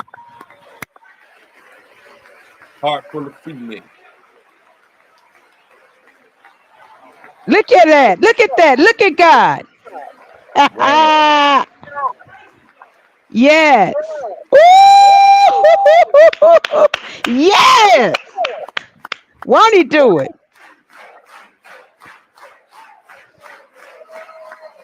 Thank you, DJ. DJ's doctors believe his cancer likely came from a chemical he was exposed to when he was younger. Since 1975, rates of child cancer have increased by more than 40%. Reversing this trend is one of the top priorities for our new presidential commission to make America healthy again, chaired by our new Secretary of Health and Human Services, Robert F. Kennedy Jr. Hey, hey. Yes.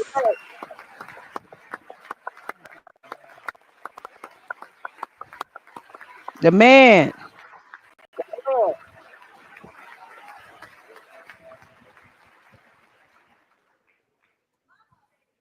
With the name Kennedy, you would have thought everybody over here would have been cheering. How quickly they forget.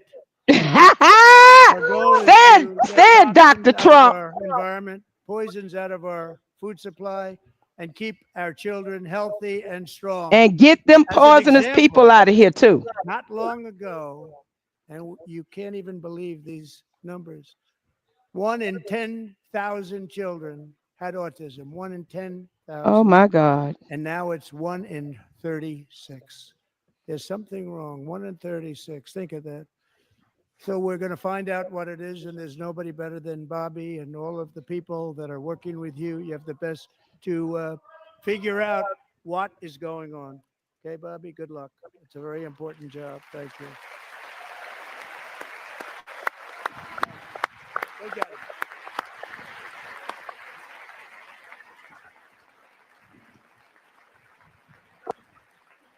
Thank you. My administration is also working to protect our children from toxic ideologies in our schools. A few years ago, January Littlejohn and her husband discovered that their daughter's school had secretly socially transitioned their 13-year-old little girl. Teachers and administrators conspired to deceive January and her husband while encouraging her daughter to use a new name and pronouns. They, them pronoun, actually, all without telling January, who is here tonight and is now a courageous advocate against this form of child abuse. January, thank you. Thank you.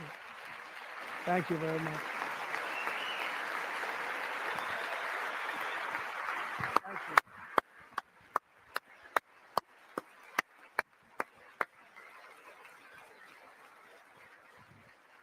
Thank you.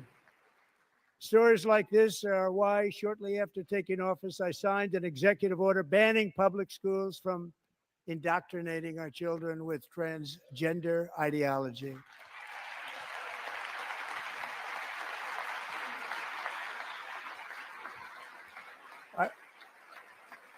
I also signed an order to cut off all taxpayer funding to any institution that engages in the sexual mutilation of our youth. Amen. Hey. Look at God work, baby. And now I want Congress to pass a bill permanently banning and criminalizing sex changes on children. All of that is in the Word of God. It's in the Word of In God. the wrong body. This is a big lie. Thank you. And our message to every child in America is that you are perfect exactly the way God made you.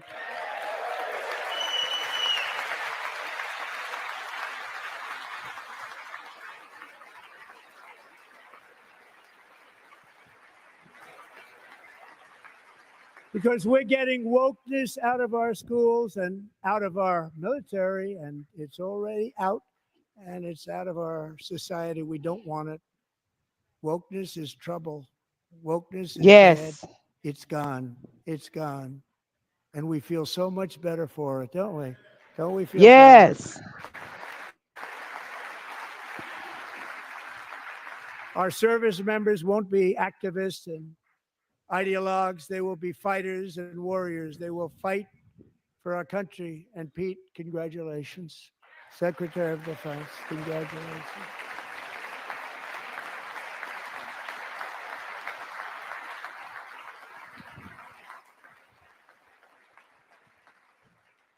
And he's not big into the woke movement, I can tell you.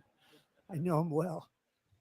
I am pleased to report that in January, the U.S. Army had its single best recruiting month in 15 years, and that all armed services are having among the best recruiting results ever in the history of our services. What a difference.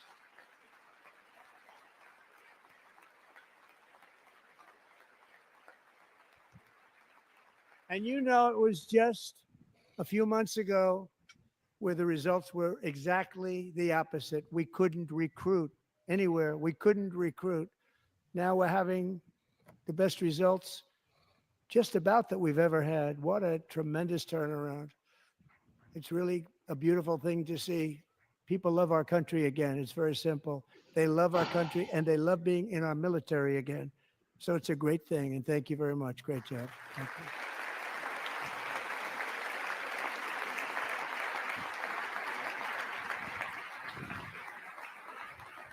We're joined tonight by a young man, Jason Hartley, who knows the weight of that call of duty. Jason's father, grandfather, and great-grandfather all wore the uniform. Jason tragically lost his dad, who was also a Los Angeles County Sheriff's deputy when he was just a boy, and now he wants to carry on the family legacy of service. Jason is a senior in high school, a 6-letter varsity athlete, a really good athlete, they say, a brilliant student with a 4.46, that's good, GPA. And his greatest dream is to attend the U.S. Military Academy at West Point. Wow.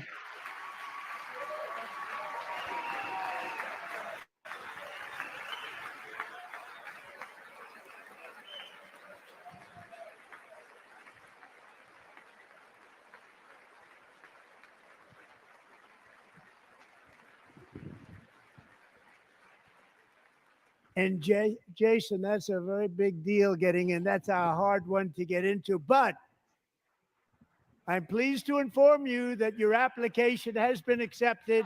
Woo!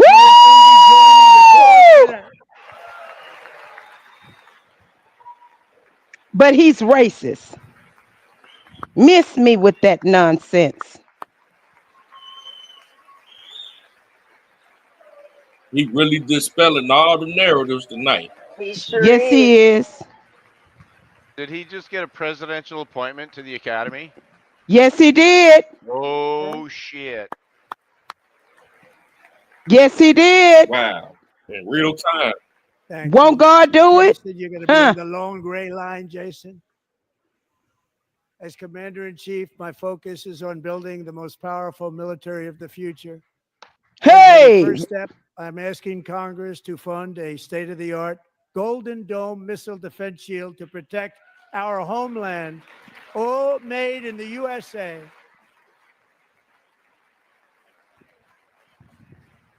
Like I said, I'll make your enemies a footstool before Your you. footstool. Hey. Ronald Reagan wanted to do it long ago, but the technology just wasn't there, not even close. But now we have the technology. It's incredible, actually. And other places they have it. Israel has it. Other places have it. And the United States should have it too, right, Tim? Right? They should have it too. So I want to thank you. But it's a very, very important. This is a very dangerous world. We should have it. We want to be protected, and we're going to protect our citizens like never before.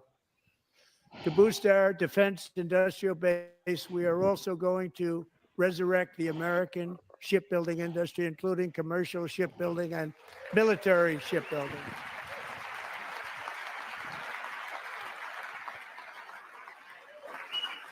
And for that purpose, I am announcing tonight that we will create a new Office of Shipbuilding in the White House and offer special tax incentives to bring this industry home to America where it belongs. We used to make so many ships.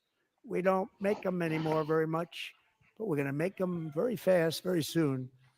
It will have a huge impact. Shout To out to further Benny enhance our Johnson. national security, my administration will be reclaiming the Panama Canal, and we've already started doing it.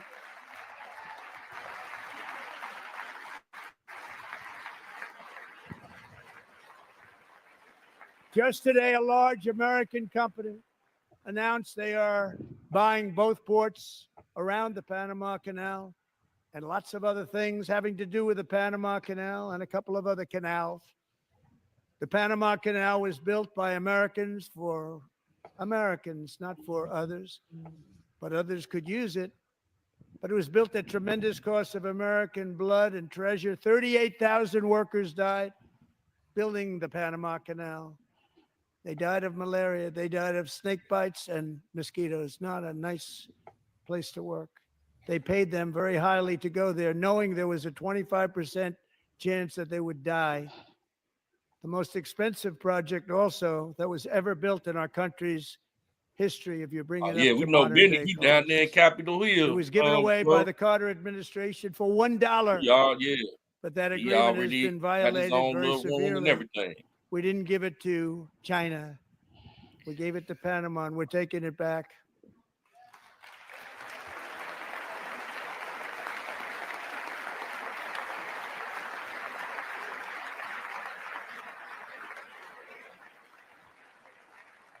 And we have Marco Rubio in charge. Good luck, Marco.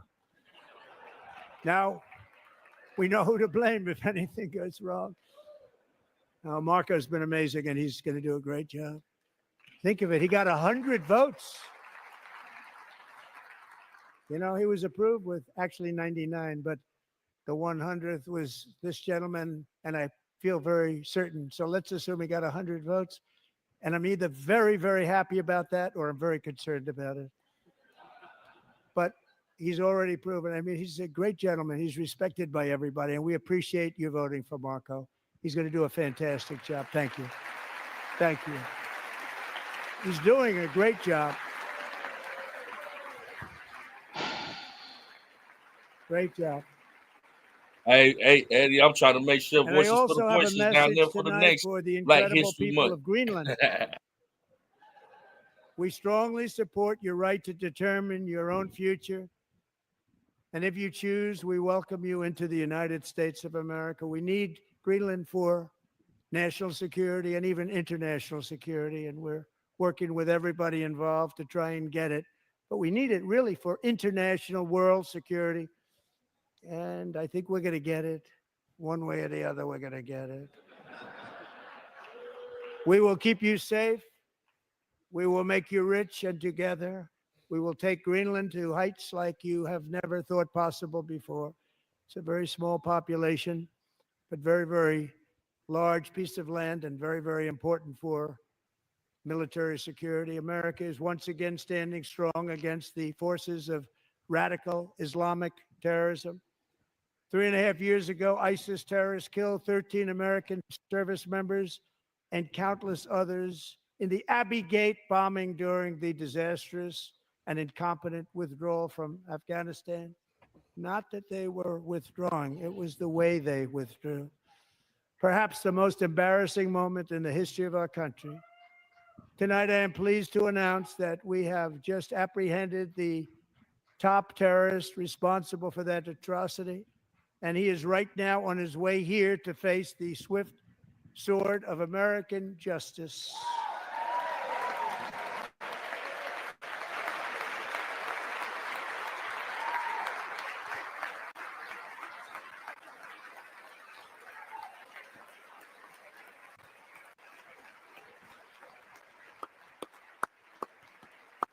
Oh yeah, Christmas, that'd be perfect. And I want to thank especially the government of Pakistan for helping arrest this monster. This was a very momentous day for those 13 families who I actually got to know very well, most of them, whose children were murdered, and the many people that were so badly, over 42 people, so badly injured on that fateful day in Afghanistan. What a horrible day. Such incompetence was shown that when Putin saw what happened, I guess he said, wow, maybe this is my chance. That's how bad it was. Should have never happened. Grossly incompetent people. I spoke to many of the parents and loved ones, and they're all in our hearts tonight. Just spoke to them on the phone. We had a big call. Every one of them called, and everybody was on the line, and they did nothing but cry with happiness. They were very happy, as happy as you can be under those circumstances. Their child, brother, sister, son, daughter was killed for no reason whatsoever. In the Middle East, we're bringing back our hostages from Gaza. In my first term, we achieved one of the most groundbreaking peace agreements in generations, the Abraham Accords. Hey, Eddie, man, I think Elon done put him a secret potion together for something. Well, he get all this energy. Elon gave him a secret potion or a pill or something. Allegedly. And now we're going to build on that foundation to create a more peaceful and prosperous future for the entire region. A lot of things are happening in the Middle East. People have been talking about that so much lately with everything going on with Ukraine and Russia. A lot of things are happening in the Middle East. It's a rough neighborhood, actually. I'm also working tirelessly to end the savage conflict in Ukraine. Millions of Ukrainians and Russians have been needlessly killed or wounded in this horrific and brutal conflict with no end in sight. The United States has sent hundreds of billions of dollars to support Ukraine's defense with no security, with no anything.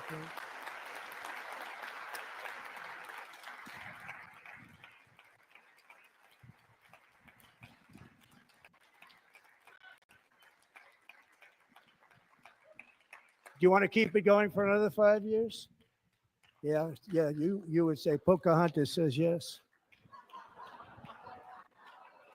That was a burn.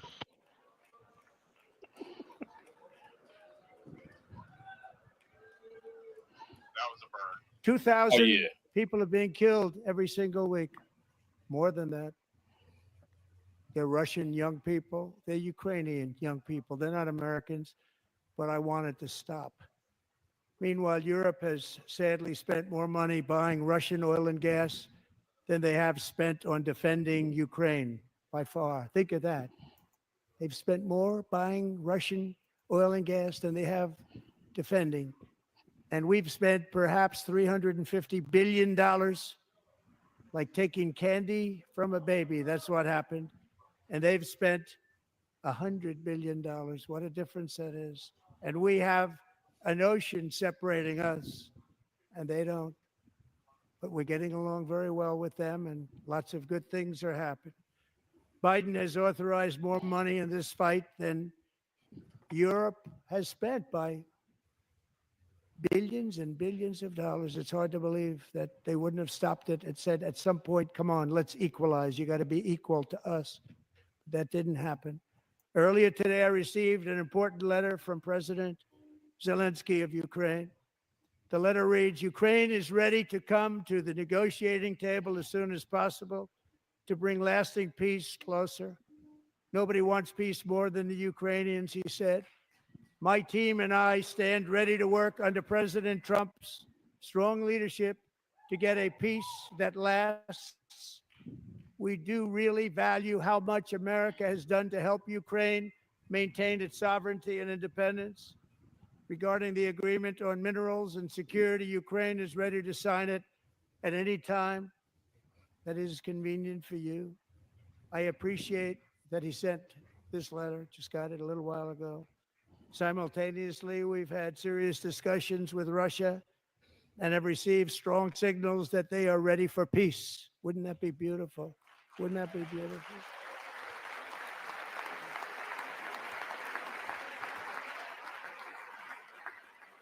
Yes, Zelensky, you gotta but we need a public apology. Wouldn't that be beautiful? You better come in with a suit, like Noob said earlier. It's time to stop this madness. It's time to halt the killing. It's time to end the senseless war. If you want to end wars, you have to talk to both sides. Nearly 4 years ago, amid rising tensions, a history teacher named Mark Fogel was detained in Russia and sentenced to 14 years in a penal colony. Rough stuff. The previous administration barely lifted a finger to help him. They knew he was innocent, but they had no idea where to begin. But last summer, I promised his 95-year-old mother, Malphine, that we would bring her boy safely back home. After 22 days in office, I did just that, and they are here tonight. Oh my God. One of the hostages. Wow. Oh, come on now. Look at God. They brought that man home from overseas.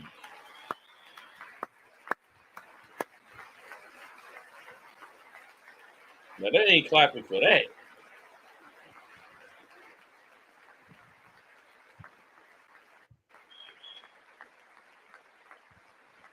And she's 95. She don't even look 95, do she?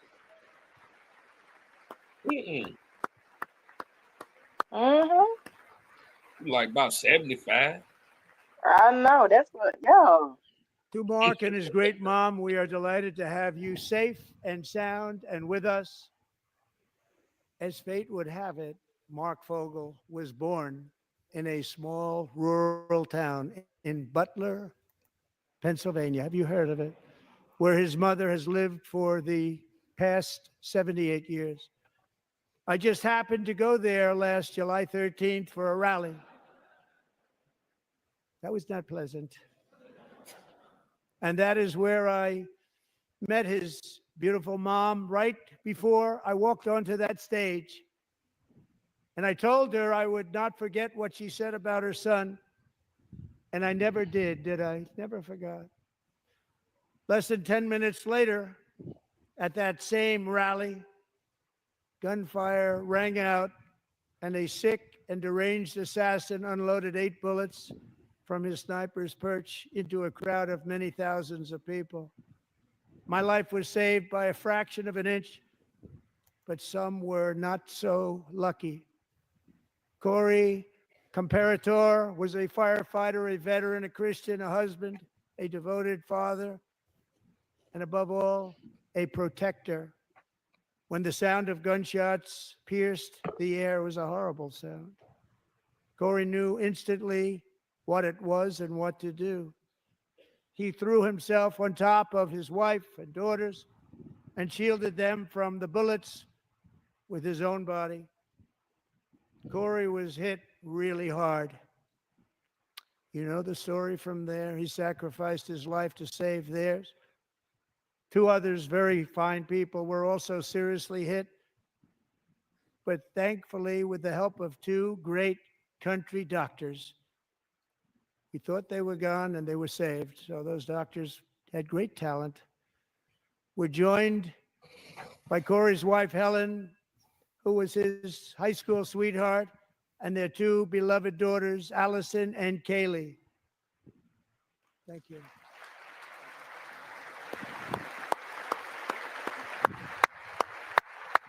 Like, Trump got real life receipts in the building. Like,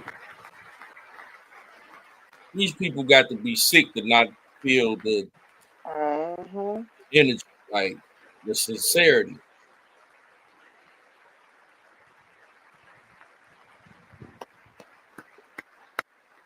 The fact that people lost their lives and they just sitting there like it ain't nothing.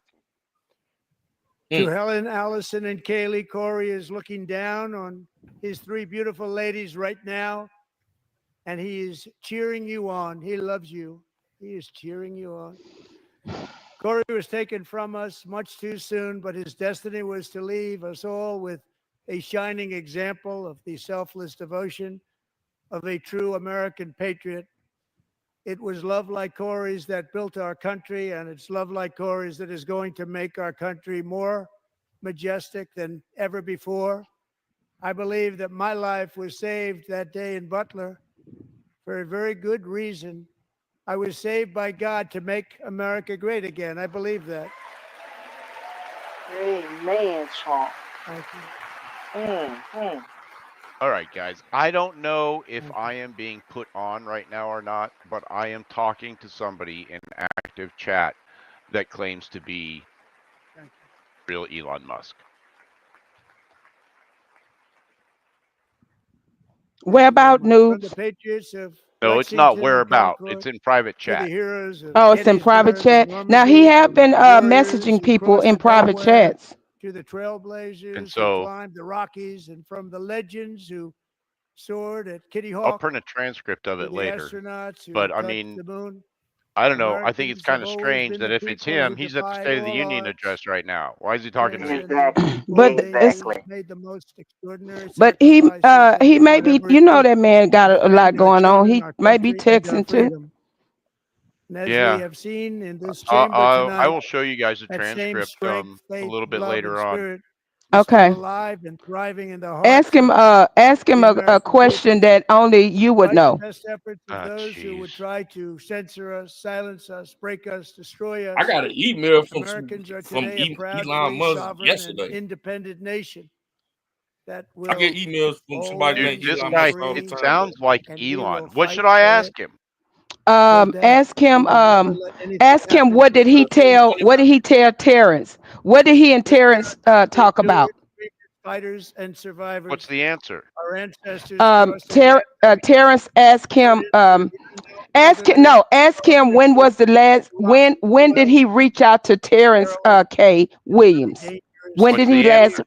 And the answer was yesterday. our destiny across a boundless continent. They built the railroads, laid the highways, and graced the world with American marvels.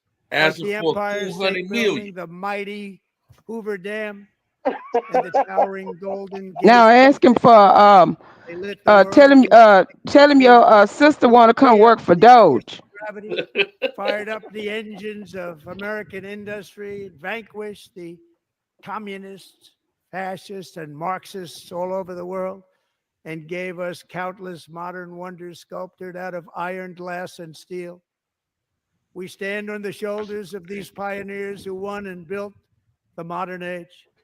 These workers who poured their sweat into the skylines of our cities. These warriors who shed their blood on fields of battle and gave everything they had for our rights and for our freedom. Now it is our time to take up the righteous cause of American liberty. And it is our turn to take America's destiny into our own hands and begin the most thrilling days in the history of our country. This will be our greatest era. With God's help, over the next 4 years, we are going to lead this nation even higher, and we are going to forge the freest, most advanced, most dynamic, and most dominant civilization ever to exist on the face of this earth. We are going to create the highest quality of life, build the safest and wealthiest and healthiest and most vital communities anywhere in the world. We are going to conquer the vast frontiers of science, and we are going to lead humanity into space and plant the American flag on the planet Mars and even far beyond.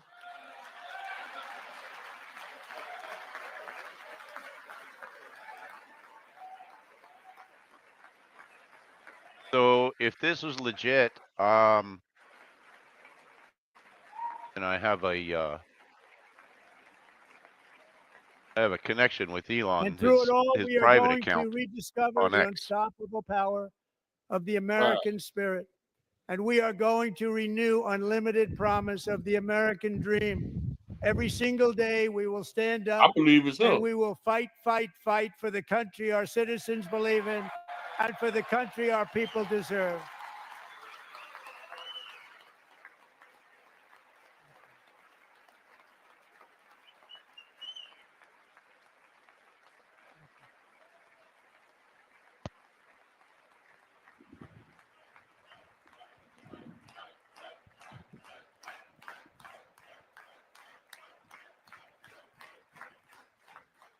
My fellow Americans, get ready for an incredible future, because the golden age of America has only just begun.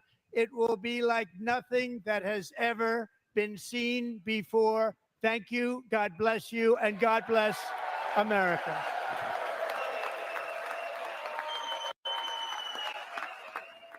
You got Oh, they scattering out of there like flies. They should have been gone. They ran up out of there. They should have been gone a long time ago. They shouldn't have never put on no clothes. He hasn't answered the Terrence K question. Okay. Because But he don't know. Well, maybe. But if that just ended, and we're in a Yeah, and he broadcast may delay- not be. Yeah. Exactly. So I'll give him time.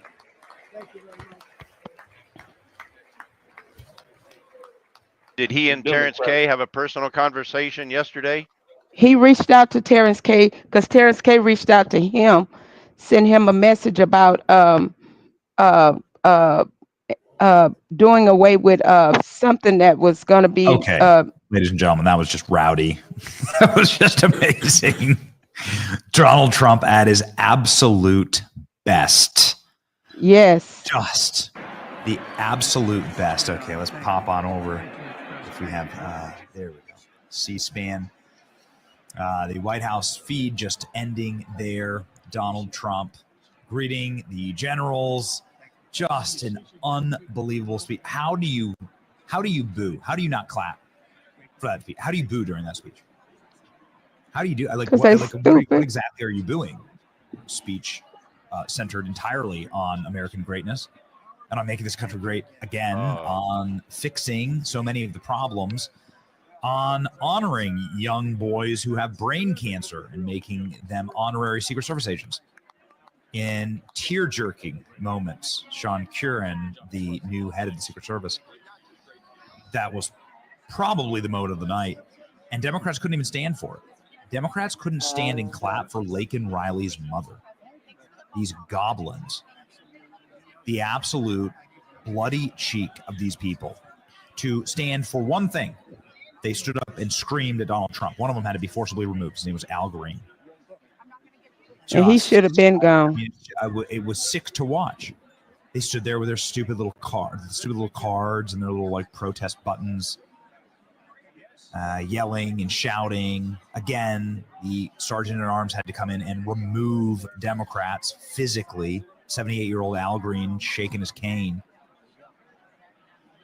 But all in all, how can you possibly fight against this? It's just a beautiful, beautiful, crystallizing speech that perfectly set in motion the next 4 years that we are going to have as a country.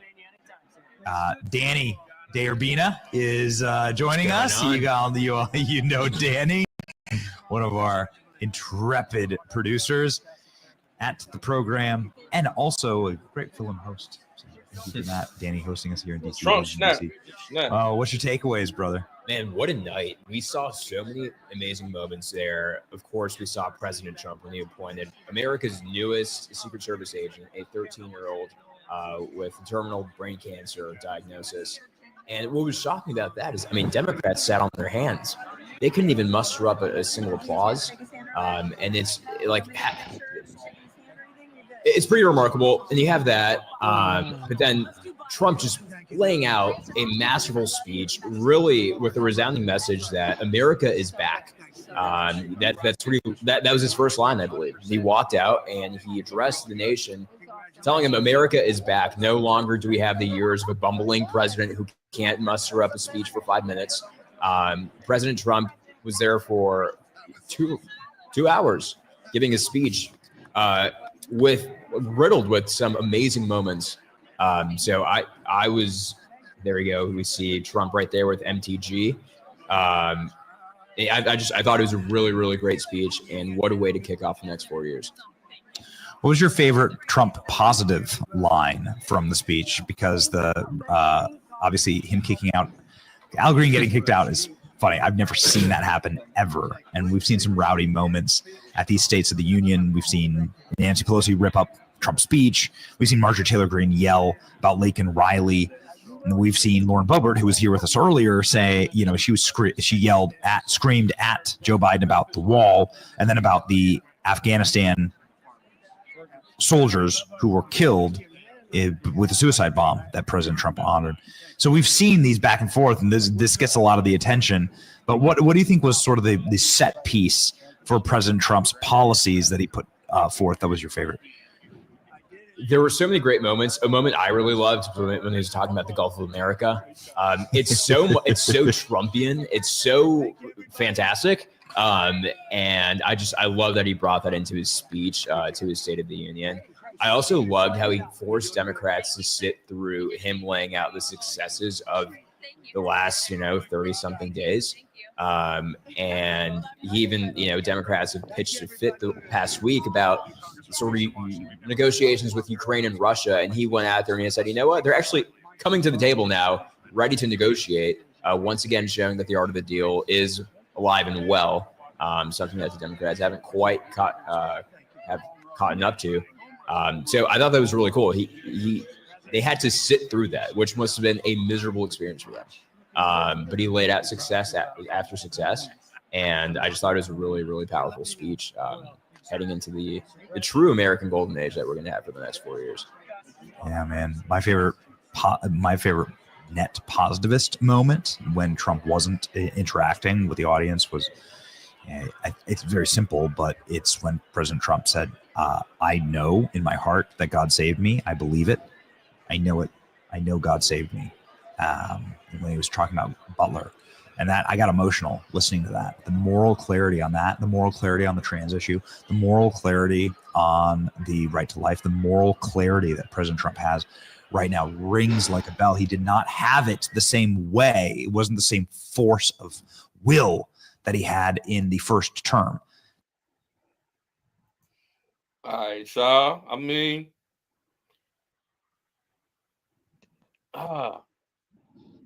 what an excellent speech. You know, Yes, that was good. Yeah, if y'all want to catch the rest of that, you know, Benny's still live, Benny Johnson on YouTube. Yes. But I just wanted to go ahead and, you know, we wanted to come live and stream it live right here on Voices for the Voiceless. We appreciate Niecy Mo and News coming through on the panel. Shout out to everybody that came through the chat. You know, we got Eddie. Let me go back through the chat. We got D-Map Zoom, Big Vi. Who else we had come through? Brother Muse. Oh yeah, Brother Muse, Denzel. So yeah, I think I got everybody. Yeah, so this was definitely good, man. I enjoyed the speech. What about those Democrats though, man? Hey, I'm just saying, like for them to sit through all that, those beautiful moments with the police officer and the little, you know, the boy that, you know, got honored, Laken Riley, just all those different moments. That he has several moments through that speech, and the Democrats is sitting there stoic, acting like they don't want to clap. They just look childish and petty, man. But this should show the American people that this is who y'all are voting for constantly. This is who y'all are steadily putting in office. So if you don't start to see these things and you don't like what you're seeing, it's time to make some changes. Well, you know, they just don't. It just shows you that they do not value life. Life is nothing to them. For you to sit through that entire speech and just to see, you know, and those parents there that lost their daughters from these migrants, and you don't even clap or nothing. But again, these are the same people that are warmongers. They don't care about our soldiers being over in war and dying. Like, they don't care because it keeps money in their pocket. So now that Trump is in office, like, he just cutting the gravy train now. So they don't care. Pardon. Eddie just come in and said that he is declaring and decreeing that Robert Sylvester Kelly Sr. will be in the next State of the Union, where everybody can see the injustice of the law through the Miss Alice Johnson. The pardons are how she have actually helped and brought about change in and bringing about change with the injustice of the law. So that's what we're gonna speak that into existence. Mm-hmm. Yeah. Yeah, definitely. This this was an epic night. I think that even though they were sitting there acting like they couldn't clap, they felt the energy in the building. Certain people that I'm looking at different content creators that they quiet now, because I mean, what can you say behind that? What can you say? But you know, hey, you got to give that man his props.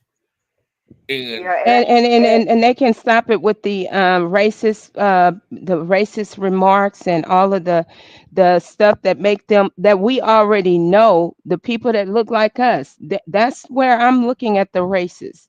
That's the racist. That's where I'm seeing the races.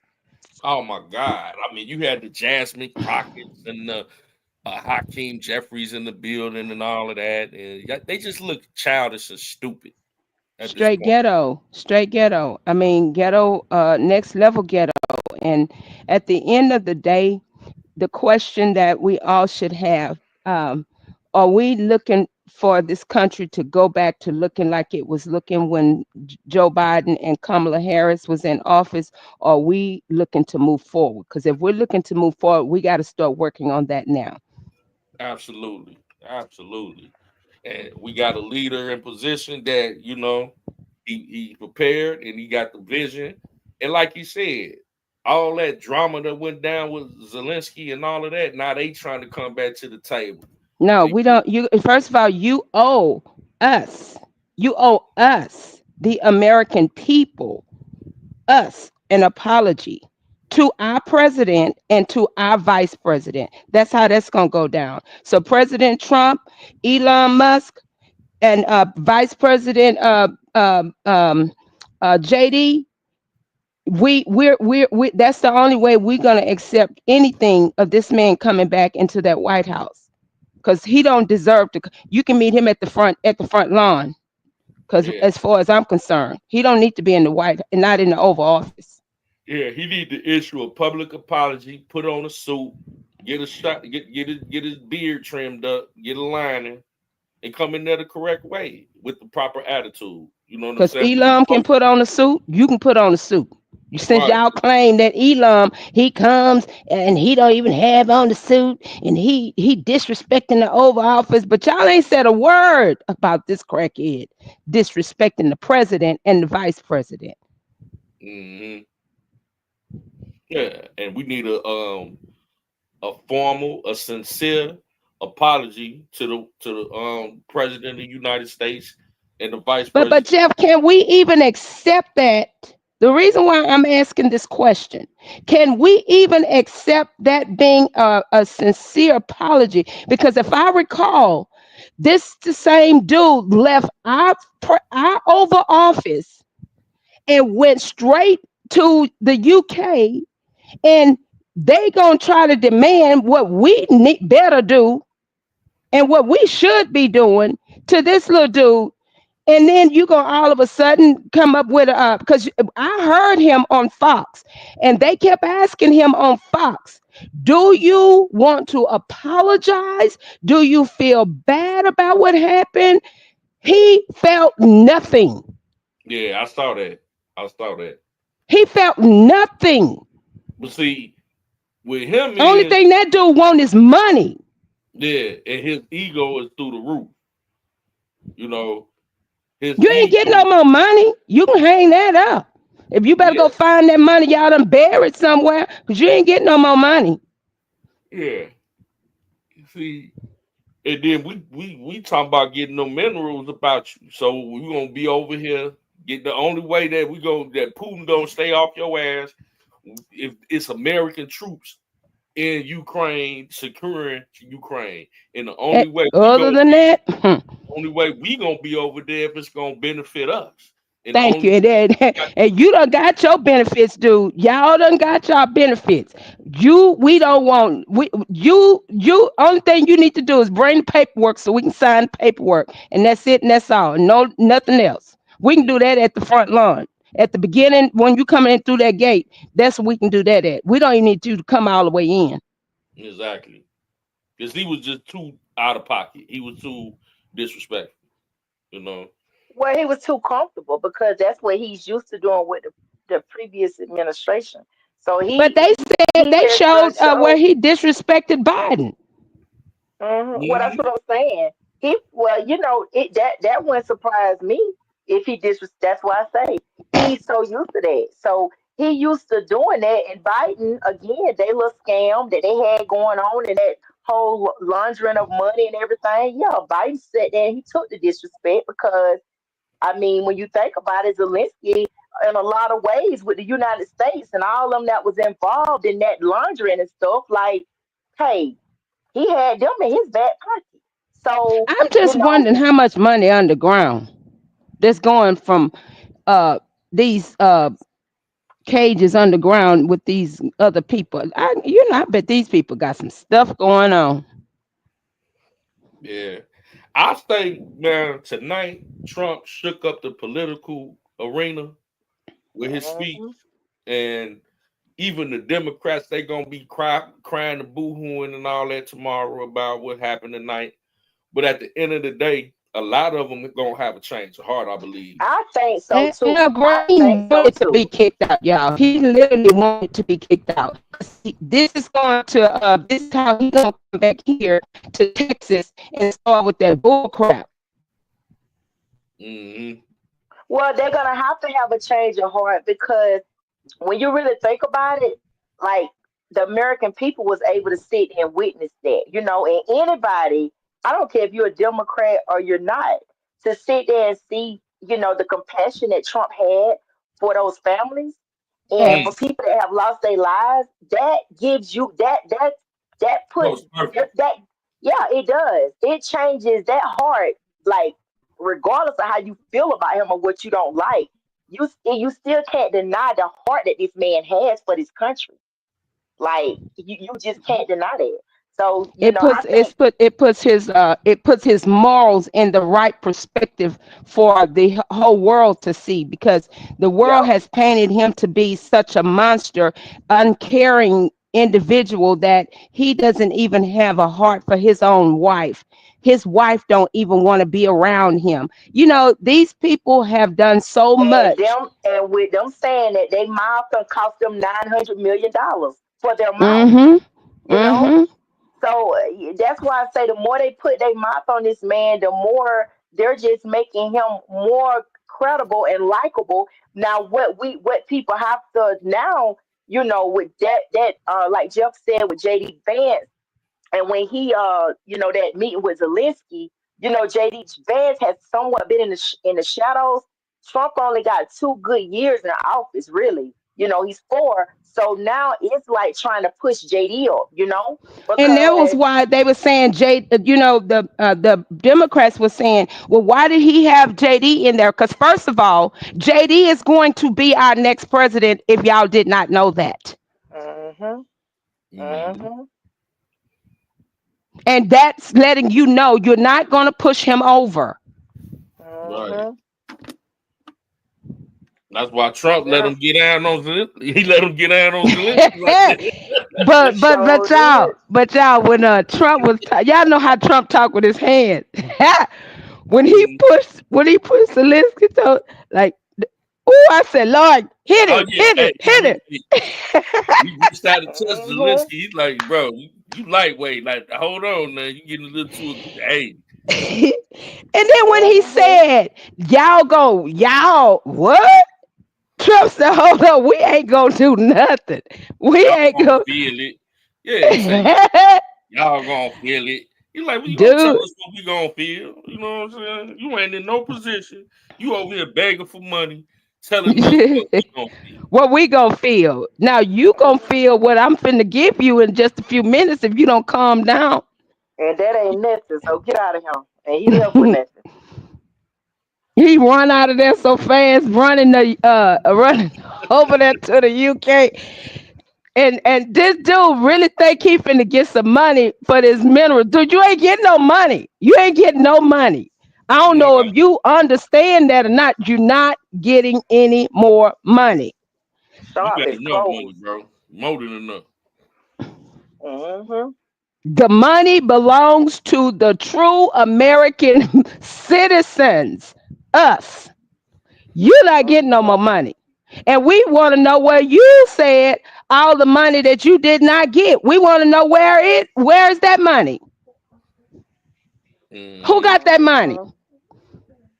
You don't want us to hem you up to find out who got that money. Right, why you talking about? I don't know where the money at. Oh yeah, you know where it's at. You don't know what $350 billion. Think about it. No, dude, don't play with us. Don't play with us. I don't even know how this dude got in office. Dude, the whole clown. He's sitting up there twerking, all type of little zesty ass videos running. I'm like, this dude a damn drag queen. So they're gonna let you know he was just put in office. Don't people, folks over there in Ukraine, they probably don't even have a choice. They probably don't even have the same. You know, we at least we do. I think the American people put that man in office. I believe that side over there that wasn't clapping, they put him in office. Yep, I can believe that. Now you said that. They put him in office and told him this what y'all need right here, because we got something for y'all. We gonna make sure y'all good. Yeah, okay. All right, y'all little playhouse gonna come tumbling down. Y'all didn't think Trump was gonna get back in that office, did you? And don't forget how many Ukrainians was like literally. We studied sending money over there, and they studied sending citizens over here. You know, and a lot of them was able to get Social Security. That's what you know. So yeah. And then they sent it. And that's why Trump said, "Ain't no more sending no more money to your country. None of that. If you over here, you gonna keep your money over here."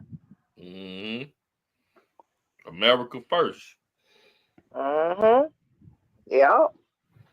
Yeah, but this was a good live tonight. I enjoyed watching that. You know, Trump address Congress because it really showed. Like I already knew. You know, we've been following Trump for a while, so we know the type of leader that he is. But it was just touching for the world to see after even after since they've been saying he's cutting Medicaid, he's doing this and he's doing that. That's all you hear every day is these same, the propaganda from the leftists. But tonight just really shown like, wait a minute, like y'all, like the things that, the people that he brought up and different ones that he, allowed to come and be a part of this night. It just really showed the leader and the compassionate person that he is and how he really loved and admired this country. And he loved the Lord. He loved the Lord. And he acknowledged God. Like, yes. He loves the Lord. So while the preacher over there hollering about pull up in his sermon, the man is over here saying he loved the Lord. The Lord saved him to help save America. All glory be to God. And glory be to God. Hey, not pull up. Hey, that's why them demons was fleeing out of there so fast. Yeah. Come on, pull up, pull up. Pull up, pull up. Dude, you not preaching. What's the gospel? What gospel you preaching? What? Pull up. Pull up. Pastor Jamal Brown is, man. That pulpit thug. That's what he want to be. That's all. Ain't had a sermon yet. That wasn't no sermon. That ain't had no Jesus is Lord, King, none of that. Putting on a performance. You people act. But I guarantee you, every knee gonna bow and every tongue gonna confess that Jesus Christ is Lord. Y'all in here with this woke nonsense, y'all send money over to change agendas for rats. Y'all stuck on stupid and sliding on silly. I'm glad, but you know what? I'm so glad that Trump put that out there because a lot of people didn't go and look on the No, and they didn't believe that. They didn't believe that. They thought we was crazy. They didn't believe it, but he addressed everything. How our money was being mismanaged, even down to the Social Security, because if we didn't do a look at a lot of the, the different big bloggers and follow things, like we probably wouldn't know either. So it's a lot of the corruption. He exposed a lot of that tonight on public TV, live. So people. But see, sis, let me ask you this question. You and I both married. Okay. Your husband doing what he want to do with the money, mine the same. Just, they got money going here, there, everywhere. And it's money coming in, but it's money going everywhere but where it's supposed to be. And you're looking like, wait a minute, hold on. I know there should be money, but the money is being moved somewhere. So that's how we feel as American citizens. We feel like y'all are telling us we got to pay more taxes. There are no jobs here. Y'all are sending our jobs overseas. All of our call service jobs customer service jobs, they are gone. No, you cannot reach an American. I literally spoke to one American recently, and I was so happy. She didn't know what to do. She laughed herself crazy because I said, oh my God, before I can even speak to you, I just got to say, Lord, thank you, thank you, thank you. But we are so quick to not act like we would be okay. And I know every one of those women in that room would not be okay with their husband just doing what he want to do with the money. And not only that, not to mention they ain't, doing all this to American people. You don't even have resources. It's like, if a person, people losing their jobs, rent going up, you got everything going up. Everything is just just going up, and there's no resources. You're not even trying to give anything to help out. And then you want to blame Trump for the eggs, blame Trump for the gas, blame Trump for this. Y'all gonna miss me with that. I'm sorry, but we already knew y'all was gonna blame Trump. Yep. We knew that. Yeah. But I got to get my baby ready for bed, y'all. I was just about to say, I was about to get ready to, I'm finna get it together myself. I didn't realize it's that late. Yeah. We had a great live, y'all. Peace of blessings, everybody. Man, tomorrow we got to get in tune. We probably go live and stream again. Brandon Johnson and all them gonna be down there in Congress before Pam Bondi tomorrow. So we might need to, see how that work out for Mayor Adams and Johnson and all them down there. I think Mayor Adams all right. He good. It's them other ones that need to be down there praying to the Lord God Almighty. Yeah, so maybe we can live stream that tomorrow. We have a back-to-back double hitter. You know what I'm saying? But hey, man, peace and blessings, everybody. Voices for the voices. We love y'all. Love you too, baby. And I'll talk to you guys later.